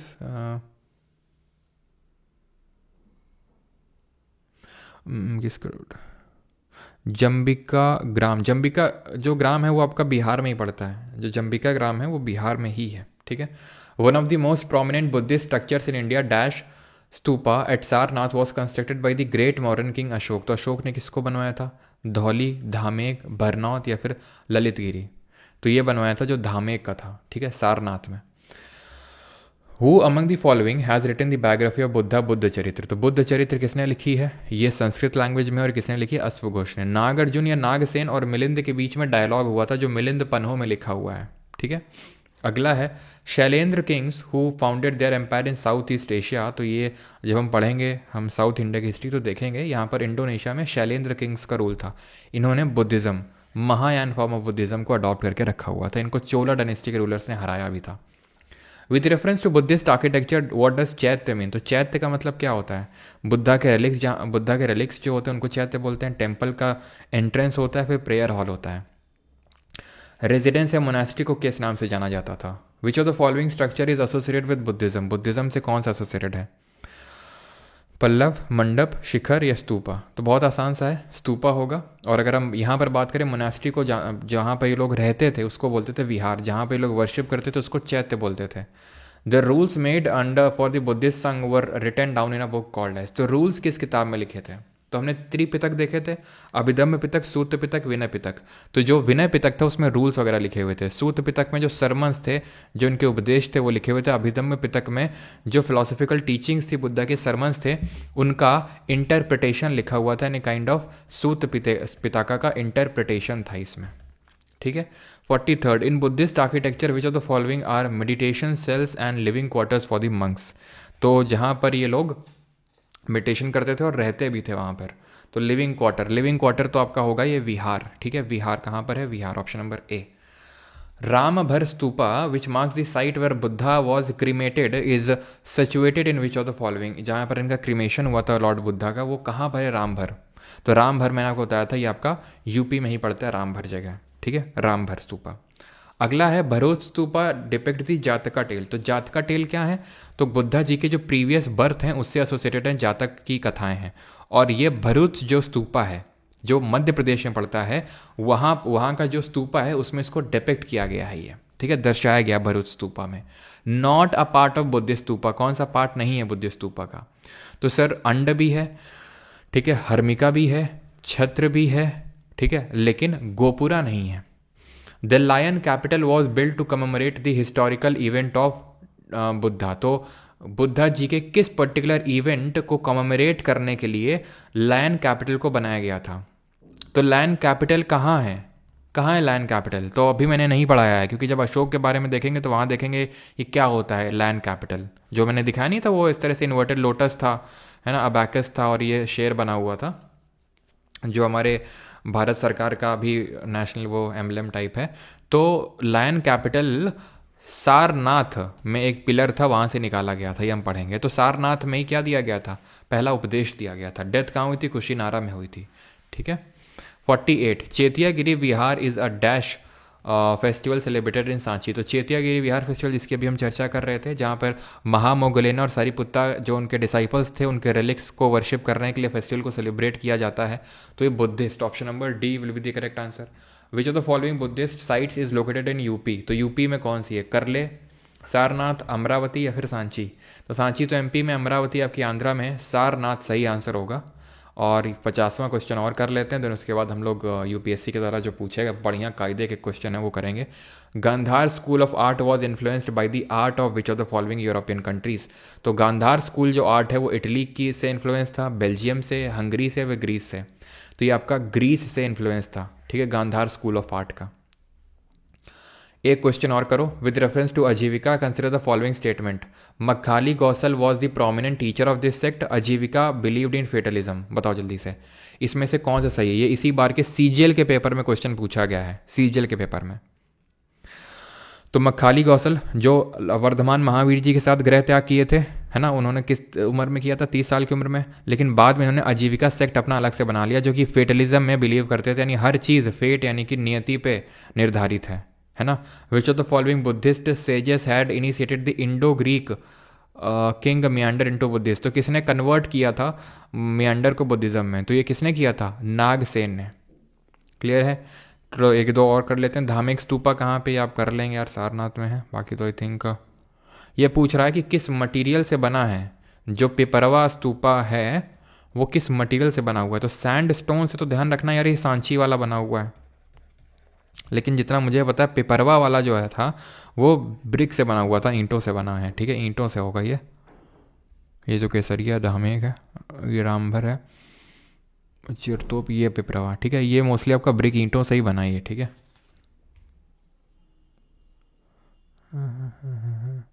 ठीक है, ईंटों से ही बना हुआ है, आप देख भी सकते हो ये, ठीक है, ईंटों से ही बना हुआ है ये। और कुछ क्वेश्चन है। सांची स्तूपा को हेनरी टेलर ने किस साल डिस्कवर किया था, ये क्वेश्चन आ चुका है। तो 1818 ही होगा, मैंने बोला था ना 1818 या 1838 मुझे लग रहा है, क्योंकि 8 था लास्ट में आई थिंक, तो 1818 ही होगा, ठीक है इसका। चलो भाई, ये 2-3 क्वेश्चन तो यार खुद कर सकते हो, है ना। लोमस ऋषि केव बुद्धिस्ट मंक्स के लिए बनाई गई थी, प्लस आजीविका सेक्ट वालों के लिए भी बनाई गई थी। ये कहाँ पर है लोमस ऋषि, तो ध्यान रखना ये बिहार में लोमस ऋषि केव्स, ठीक है, बिहार में। चैत्य विहार पता है आपको कितने गेट में है सांची में, सांची स्तूपा में कितने तुराना, कितने गेट में, जल्दी बताओ। और ये हमें समझ नहीं आता है, मतलब तुम लोग को मतलब बार बार रिपीट करता रहता हूँ, क्वेश्चन लगाने में क्या कोई इंटरेस्ट नहीं रहता क्या। जब पढ़ाओ तो मतलब स्टूडेंट्स की संख्या बढ़ती जाती है, लेकिन जब क्वेश्चन आते तो घटती जाती है। मतलब मैं अपना पर्सनल बता रहा हूँ, ठीक है, जब मैं पढ़ता था, ठीक है, तो थ्योरी से ज़्यादा मुझे क्वेश्चन से मज़ा आती थी, क्योंकि थ्योरी हटे जल्दी से, क्वेश्चन आए तो मज़ा आए। अब हो सकता है कि वो अलग अलग होता है, ठीक है, किसी सबका अलग अलग होता है, लेकिन यार क्वेश्चन जब तक नहीं लगाओगे तब तक कैसे पता चलेगा कि कितना चीज़ें आपको आया नहीं आया। और पहली बात, दूसरी बात, इससे बहुत बढ़िया रिवीजन होता है आपका कि अच्छा ये हुआ, जल्दी जल्दी, बहुत मतलब इंटरेस्टिंग लगना चाहिए आपको कि अब अगला क्वेश्चन क्या आएगा, उसका क्वेश्चन का आंसर कर पाएंगे कि नहीं कर पाएंगे। तो ये होना चाहिए। 4 कार्डिनल पॉइंट्स थे, ठीक है, कंपास में 4 तुराना था, जिसमें 3 जब हेनरी टेलर को मिले थे तो ठीक हालत में थे और 1 गिरा हुआ था। चीरा तोप किसको मिला था, चीरा तोप जो बता नहीं थे तक्षशिला में है चीरा तोप, तो अलेक्जेंडर कनिंघम को मिला था। ऑप्शन नंबर ए सही आंसर होगा, ठीक है, अलेक्जेंडर कनिंघम। भरूच स्तूपा किसको मिला था,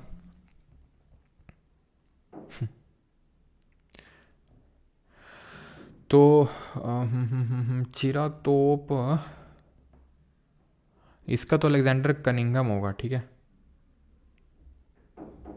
इसका तो अलेक्जेंडर कनिंघम होगा, जेम्स टोड नहीं होगा। एक सेकंड, इसका अलेक्जेंडर कनिंघम होगा। ये वाला चिरा टोप जो है जॉन मार्शल ने डिस्कवर किया था, ठीक है, जॉन मार्शल होगा इसका, ऑप्शन नंबर सी ध्यान रखना, जो कि एएसआई के डायरेक्टर थे हड़प्पा का, जब एक्सकेवेशन हुआ था हड़प्पा मोहनजोदारो का तब, ठीक है। अलेक्जेंडर कनिंघम ने भरूच स्तूपा, जिसमें जो एमपी में है जहाँ पर बुद्ध जी की प्रीवियस बर्थ के बारे में दर्शाया गया, दैट इज़ जातका टेल्स, ठीक है।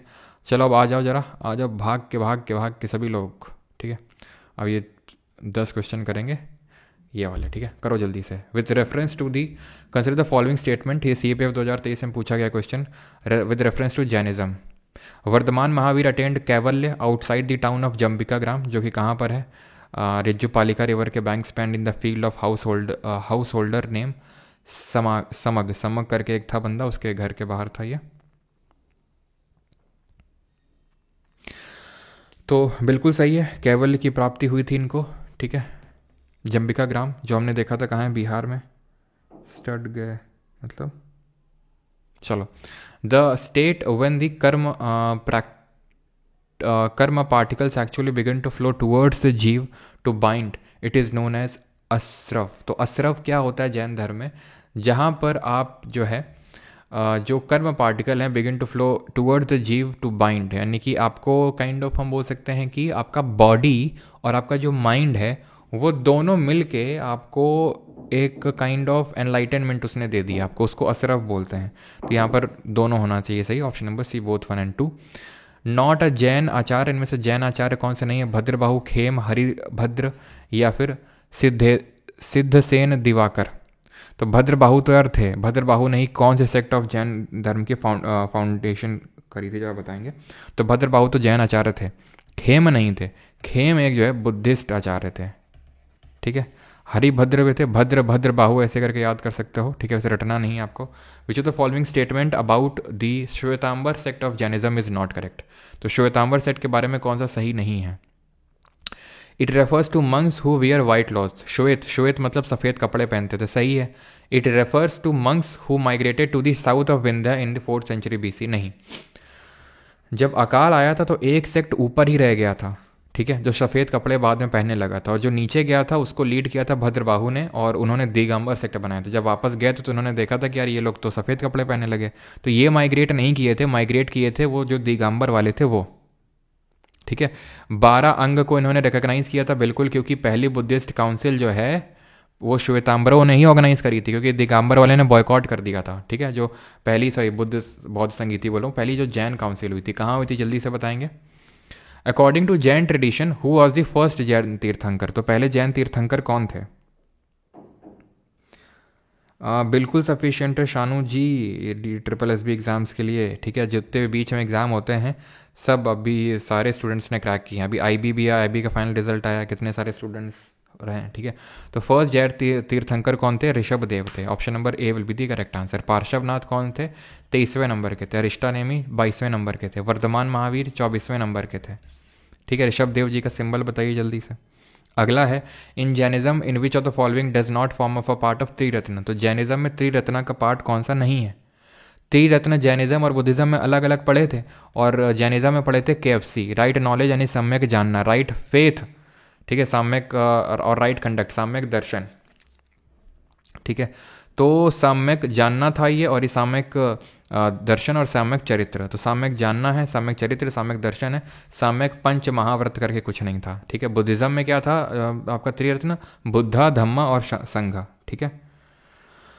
CDS math test series, CDS में मैथ की टेस्ट सीरीज अभी नहीं है, अभी सिर्फ GK की टेस्ट सीरीज है CDS के लिए, ठीक है। और उसका अगला टेस्ट परसों होगा संडे को, ठीक है। अर्ली बुद्धिस्ट मतलब पूरा ऑर्डर वाइज चल रहा है, पॉलिटी के 3 टेस्ट होंगे, पहला हो चुका है, कल दूसरा होगा, सिलेबस के अकॉर्डिंग ही होगा, यानी जो जो आपको पहले पूरा शेड्यूल मिल चुका है, जो परमार ऑफिसर्स टेलीग्राम पे अपलोडेड है पहले से आपका, ठीक है, उसके हिसाब से चलो।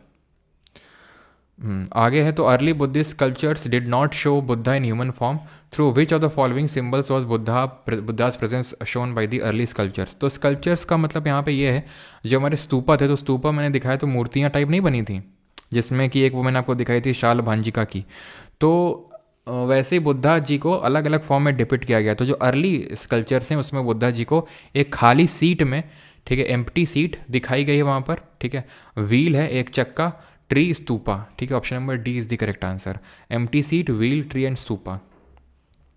With reference to Indian history, ये सिविल सर्विसेज में पूछा गया क्वेश्चन 2022 में। कंसिडर द फॉलोइंग टेक्स्ट, कौन सा इसमें से जैन टेक्स्ट है। नेति पाकरण, परिशिष्ट पर्वन, अवदान षटक और त्रिशालिटलशन महापुराण। तो बड़े लंबे चौड़े से नाम है, यहाँ पर ध्यान रखना कि जो नेट्टी पारना है और जो आपका ये है आपका अवदान षटक, ये आपका बुद्धिस्ट टेक्स्ट है, ये बुद्धिस्ट टेक्स्ट है, थोड़ा सा डिफिकल्ट क्वेश्चन है नो डाउट, ठीक है, सिविल सर्विसेज का भी है। Option number B will be the correct answer, 2 and 4 ध्यान रखेंगे। अब सीधे CAPF में क्या होता है ना कि रेपिटेशन बहुत ज़्यादा होता है PYQ से, जैसे कि हमने देखा भी था वो वाला जब हम चालकोलिथिक स्टोन एज वाला है ना चैप्टर जब कर रहे थे, तो वहाँ पर हमने देखा था एक वेस्ट बंगाल की साइट है, याद है आपको, उसको उड़ीसा करके दिया गया था। तो ये ध्यान रखना 2 and 4 यानी कि परिष्टा पर्वन और ये जो आपकी त्रिशाशित क्या है ना इसका नाम त्रिषष्टि लक्षण महापुराण, तो ये आपके हैं जैन टेक्स्ट। अब यहाँ पर क्वेश्चन है consider the following pairs, historical person है और इनको किस नाम से जाना जाता था। ये जैन स्कॉलर थे, ये बुद्धिस्ट स्कॉलर थे और वैष्णव स्कॉलर। तो आर्य जो देव थे वो जैन स्कॉलर नहीं थे, ये बुद्धिस्ट स्कॉलर थे, ठीक है। ये क्योंकि बुद्धिस्ट स्कॉलर थे तो ये तो गलत हो जाएगा आपका। और दिग्नग ये बुद्धिस्ट स्कॉलर थे ये, और नाथ मुनि ये वैष्णव स्कॉलर थे। वैष्णव स्कॉलर मतलब जो वैष्णवाइट थे, जो विष्णु जी पे बिलीव करते थे, ठीक है। तो ओनली 2 पेयर, ठीक है, ओनली 2 पेयर। ये दिमाग मत लगा देना कि 2 सही है तो मतलब 1 पेयर, ये है पेयर, ये 1 पेयर, ये 1 पेयर, मतलब 2 पेयर, ठीक है। Consider the following with reference to ancient India, consider the following statement. The concept of stupa is a Buddhist in origin. Stupa was generally a repository of relics. Relics का मतलब जहाँ पर अवशेष रखे होते हैं। Stupa was a votive and commemorative structure in Buddhist tradition. बताओ, पढ़ के जीभ कट गया।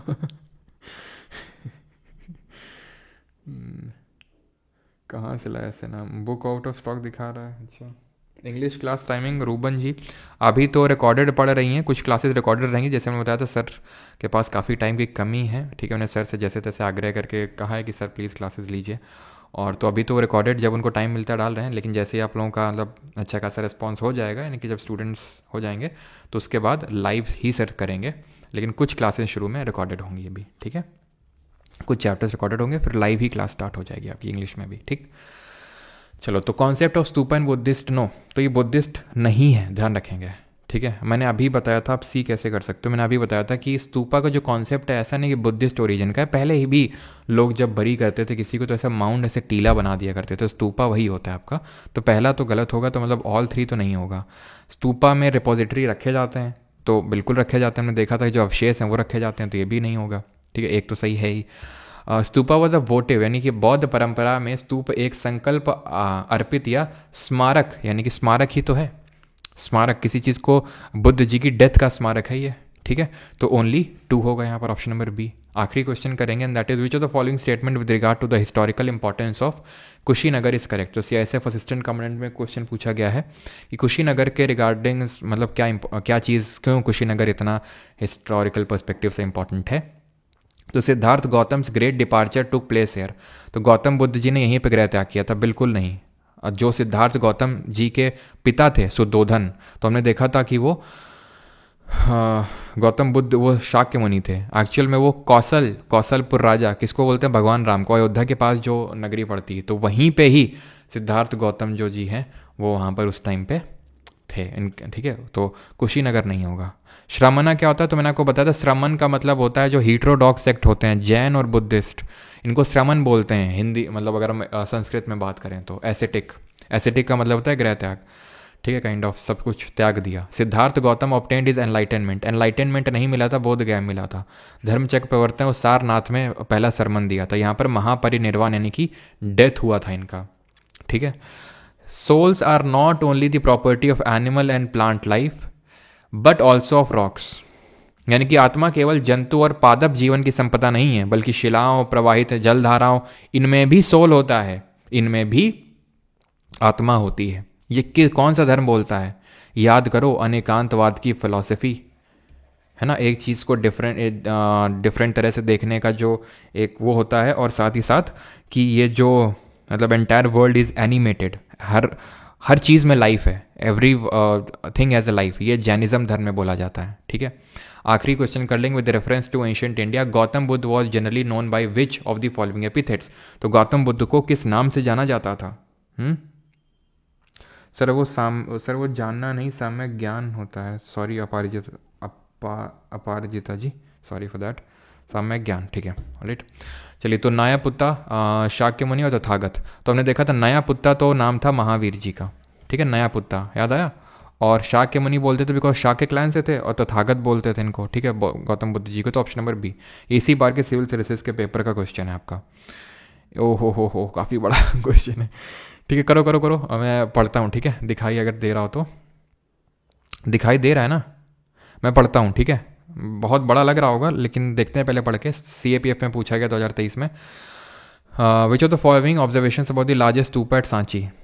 लार्जेस्ट स्तूपा एट सांची, इन्होंने बताया सांची में बहुत सारे स्तूपा हैं, तो उसमें जो सबसे बड़ा है। गोइंग बाई इन्फॉर्मेशन, सुनना मैं जो बोल रहा हूँ, going by information available from the inscription on the railing of stupa, construction of part of one of its gateway was financed by the guild of Ivory worker. तो एक पार्ट ऑफ गेटवे को finance किया गया था जो guild of Ivory worker थे। यानी guild का मतलब होता है जैसे कि एक समूह उन लोगों का जो ट्रेड करते हैं आइवरी में। आइवरी एक तरह का मटेरियल होता है, जैसे मान लो जैसे अभी टीचर्स का समूह बन गया है SSC के खिलाफ जो स्कैम हो रहा है उसको से लड़ने के लिए, तो हम लोग को एक गिल्ड उसको बोला जा सकता है। गिल्ड का मतलब एक काइंड ऑफ ग्रुप, ठीक है। तो उन लोगों ने एक गेटवे को फाइनेंस किया था, और ये सही हो भी सकता है, लेकिन हमें ठीक है, हमें नहीं पता कि सही है कि नहीं। इसमें पूछा क्या गया है कि कौन सा करेक्ट है, और इस तरह के ऑप्शंस दिए हुए हैं, ठीक है। तो हमें नहीं पता है, 1 2 3 4 5 6 7 8 9 10 ओनली। ठीक है, रुक जाओ भी, ठीक है। तो हमें नहीं पता, लेकिन खुद सोचो, और ट्रेडिंग कम्युनिटी ने एक्सेप्ट किया था बुद्धिज्म जैनिज्म को, तो किया होगा, लेकिन नहीं पता, ठीक है। In its original or early form this stupa was plain except for the stone railings and the gateways which were richly carved. इसके ओरिजिनल अर्ली फॉर्म में, मतलब जब अशोक ने बनवाया होगा, तो स्तूपा जो था वो प्लेन था, स्टोन रेलिंग्स थी, एंड द गेटवे, और जो गेटवे, ठीक है, accept for the stone railing, जो स्टोन रेलिंग थी जिनको हम वेदिका बोल रहे थे, और गेटवे यानी तोराना, वो बस रिचली कार्व्ड थे, उसमें कार्विंग थी। The panels on the 4 gateway contain sculptures only in the front and have no sculptures on the rear side. पीछे साइड में स्कल्पचर्स नहीं है क्या? पीछे साइड में गेटवे के पीछे साइड में स्कल्पचर्स नहीं है क्या? ये पीछे वाला साइड ही तो है, ठीक है, पीछे वाले साइड में भी तो स्कल्पचर्स हमें दिख रहे हैं, पीछे वाला साइड ही तो है ये, पीछे वाला साइड, ठीक है।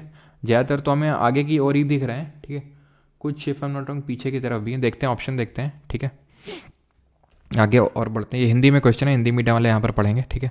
इन 1918 when the stupa was discovered all of its 4 gateways were intact but the mound was in poor conditions. All of its 4 gateways were not intact, एक गिरा हुआ था, ठीक है। 8 हिस्टोरियंस, ठीक है, एक गिरा हुआ था। अगर 4 गलत होगा यहाँ पर तो ये गया और ये गया, ठीक है, यानी कि तीसरा भी गया आपका। देखो एक, ठीक है, एक ही ऑप्शन वैसे बचा 1 2 5 6, और उसके हिसाब से 1 सही है, 2 सही है, 5 सही है और 6 सही है, तीसरा का नहीं होगा। और तीसरा हमने देखा इसमें लिखा हुआ है ओनली इन दी फ्रंट, ठीक है। पैनल्स में जो स्कल्पचर्स हैं वो सिर्फ फ्रंट में ही है, आप देख सकते हो। यहाँ पर बैक में भी आपको जूम करता हूँ शायद तो दिखेगा आपको, दिख रहा है आपको, ये है ना, ये स्कल्पचर्स पीछे साइड में भी तो है, ठीक है, पीछे साइड में भी दिख रहे हैं हमें। तो 8 historians have established clear connection between the sculptures of the stupa with event described in जातक टेल। उन्होंने रिलेट किया है 8 historians ने कि यहाँ पर जो दिखाया गया, जैसे कि मैं आपको बताऊँ तो एक, मतलब उसमें स्कल्पचर में दिखाया गया माया, महामाया जो गौतम बुद्ध जी की मदर हैं, वो सो रही हैं और वो एक ड्रीम में है, ठीक है, बुद्ध जी की प्रीवियस बर्थ को लेके या फिर फ्यूचर बर्थ को लेके। तो माया की ड्रीम को दिखाया गया। War scenes have also been depicted in these sculptures, ठीक है। और क्वेश्चन करेंगे, ये शाल भंजिका की रिगार्डिंग जो हमने पढ़ा नहीं था, वो शाल भंजिका जी है ना, जो ये माना जाता है कि शायद उनकी मदर ही थी। तो कौन सा सही है? ये CDS 2022 में पूछा गया। इन some sculptures there is representation, बिल्कुल कुछ स्कल्पचर्स में है शाल भंजिका जी। अब देखो सम जो होता है, सम वर्ड में, माइट बी, ये हमारे जर्नलिस्टिक कीवर्ड होते हैं, ठीक है। अब जैसे मैं अगर सेफ साइड में रहना चाहूँगा तो मैं भी हमेशा सम में भी इस तरह के वर्ड यूज़ करूँगा कि शायद ये आंसर सही है, शायद ये आंसर गलत हो सकता है, ठीक है। मैं ये बोल दूँ नहीं ये पक्का सही है, तो तुम आ नहीं जाओगे चैलेंज करने से। अगर मुझे कभी क्वेश्चन में डाउट होता है तो तुमने सुना होगा, मैंने बोलता हूँ कि शायद मेरे हिसाब से तो यही होना चाहिए। मैं ये तो नहीं बोलता हूँ कि ये तो क्वेश्चन सही होगा ही हो, मतलब पक्का यही होगा, क्योंकि अगर मान लो कि ना हुआ तो तुम तुरंत आओगे। आप तो बड़े कॉन्फिडेंस से बोल रहे थे ये तो होगा, ये तो नहीं है, तो फिर मैं क्या मुँह रहेगा मेरे पास, है ही नहीं। तो वैसा ही है। तो भाई ये to be on the safer side कि हाँ कुछ में अगर जैसे यहाँ पर लिखा ओनली मतलब सिर्फ आगे ही है, भाई अगर एक भी स्कल्पचर अगर पीछे साइड में बन जाएगा, अपने आप स्टेटमेंट गलत हो जाएगा ये, ठीक है। तो यूपीएससी के जो क्वेश्चन एग्जामिनर भी सेटर हैं वो भी सेफ साइड में रहना चाहते हैं। तो in some sculptures there is representation of Shal bhanjika, yes है। तो पहला सही होगा, अगर होगा तो ये गलत होगा, यानी 3 भी पक्का सही होगा, पक्का सही होगा। The Shal bhanjika motive was not directly inspired by Buddhist ideas, पक्का सही होगा ये तो। दूसरा चेक करना है अपन को, the figure of Shal bhanjika is represented by a women, बिल्कुल विमेन है, surrounded by lotus and elephant. Lotus and elephant तो यार नहीं है इसमें, तो शाल भंजिका वाले में साल ट्री है। लोटस कहीं दिख रहा है? लोटस तो ना दिख रहा है हमको। यहाँ पर आई थिंक लगा भी होगा क्या, पिक्चर लगा है क्या, देखते हैं। ये देखो शाल भंजिका, लोटस तो नहीं है, शाल ट्री है, ये एक पेड़ है, ये बगल में है एक एलिफेंट, लेकिन लोटस तो नहीं दिख रहा है कहीं पे, तो ये गलत ही होना चाहिए, ठीक है। तो आंसर यहाँ पर ऑप्शन नंबर डी 1 और 3। ठीक, खत्म हो गया हमारे सवाल। कैसा लगा? 12 बज गए सवाल करते करते, लेकिन मज़ा आया होगा आपको। कितने लोग हैं यहाँ पे C D S C A P F वाले? उनके लिए भी मैं करवा ही देता हूँ, क्योंकि लगे हाथ कर ही लेते हैं, है ना, जब चीज़ें उतनी है ही हैं तो क्यों चीज़ें छोड़ी जाएँ। और इंग्लिश का जैसे मैंने बताया, बैच जो लोग जी के बैच हैं, परमा जी के बैच, इसके अंदर तो मिलेगा ही फ्री में। अगर अलग से लेना चाहते हैं तो ये 99 रुपीज़ का है। डेमो क्लासेस पड़ी हुई, डेमो क्लासेस भी आप देख सकते हैं, ठीक है। तभी आप एनरोल करिएगा, बिना डेमो क्लास देख के नहीं। मज़े ही मज़े। हाँ, आपको जुकाम हुआ है? नहीं हुआ भाई, यूपीएससी क्वेश्चन करने पर दिमाग फट जाता है। हाँ, हिस्ट्री में थोड़ा सा फट जाता है, हिस्ट्री में थोड़े से टफ आते हैं यूपीएससी में। पॉलिटी वगैरह में तो उतना नहीं फटे होंगे, पॉलिटी के भी हम लोगों ने किए हैं, बायो के भी किए हैं, है ना, केमिस्ट्री के भी किए हैं, सबके किए हम लोगों ने, किए कि नहीं किए हैं, हर एक सब्जेक्ट में, वहाँ पर नहीं फटे होंगे उतना, हिस्ट्री में थोड़ा सा फटते हैं। Niranjana river also known as Phalgu river, पता नहीं है वंश गौतम जी फल्गु के नाम से भी जानते हैं कि नहीं। रिया दास जी, मेडिटेशन का टाइमिंग 6:30 AM पे हम लोग करते हैं, ठीक है, सुबह के टाइम। और सफ़र बैच करके एक है एप्लीकेशन पे, 10 रुपये का ठीक है, उसके अंदर कूपन नहीं है अभी उत्सव जी, ठीक है। 31 का क्या प्लान है हिमांशु? प्लान बेटा बताएंगे तुम्हें हम क्या प्लान है।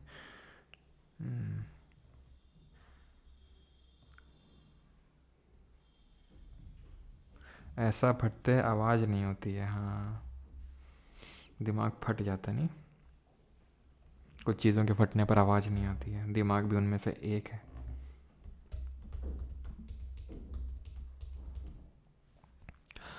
इट स्टेम्स फ्रॉम एक सेकेंड, ये लोटस ट्री से ही स्टेम कर रहा है क्या? लोटस ट्री से तो यार स्टेम नहीं करता, वो दिख रहा है। एक बार चलो मैं इसको फिर से ऑफिशियल आंसर की से कंफर्म कर लूँगा, ठीक है। यहाँ तक तो सही है, वेमेन भी है, ठीक है, जो शाल भांजिका है, और एलिफेंट भी है, लोटस ना दिख रहा है यहाँ पे तो। एक बार मैं कंफर्म कर दूंगा, ठीक है, ऑफिशियल आंसर की से। चलिए, थैंक यू सभी को, धन्यवाद। कल नहीं, अब मंडे को मिलेंगे, ठीक है, मंडे को मिलेंगे। और हाँ हाँ हाँ हाँ हाँ हाँ, बताना भूल गया मैं, अरे एक्ट का क्लास छूटा था ना पॉलिटी में अपना, हिस्टोरिकल जो बैकग्राउंड वाला चैप्टर होता है एक्ट वाला, तो वो करने वाले हम लोग, ठीक है। हिस्टोरिकल बैकग्राउंड वाला चैप्टर करेंगे, वो या तो कल इसी टाइम शायद करेंगे, मोस्ट प्रॉब्ली कल इसी टाइम करते हैं, ठीक है। तो कल आप लोगों की क्लास होगी, पॉलिटी का वाला हम चैप्टर कल ख़त्म कर लेते हैं, ठीक है, एक्ट वाला। अगर कल ना हुई तो, वैसे तो मोस्ट प्रॉब्ली होगी कल, लेकिन अगर कल ना हुई तो संडे को फिर इसी टाइम करेंगे, लेकिन कल ही होगी ज़्यादातर चांसेस है, ठीक है। सर आप कानपुर के वेदांता हॉस्पिटल में दवा कराते हैं क्या? नहीं भाई, बिल्कुल आशीर्वाद है निकिता जी। हाँ, थैंक यू।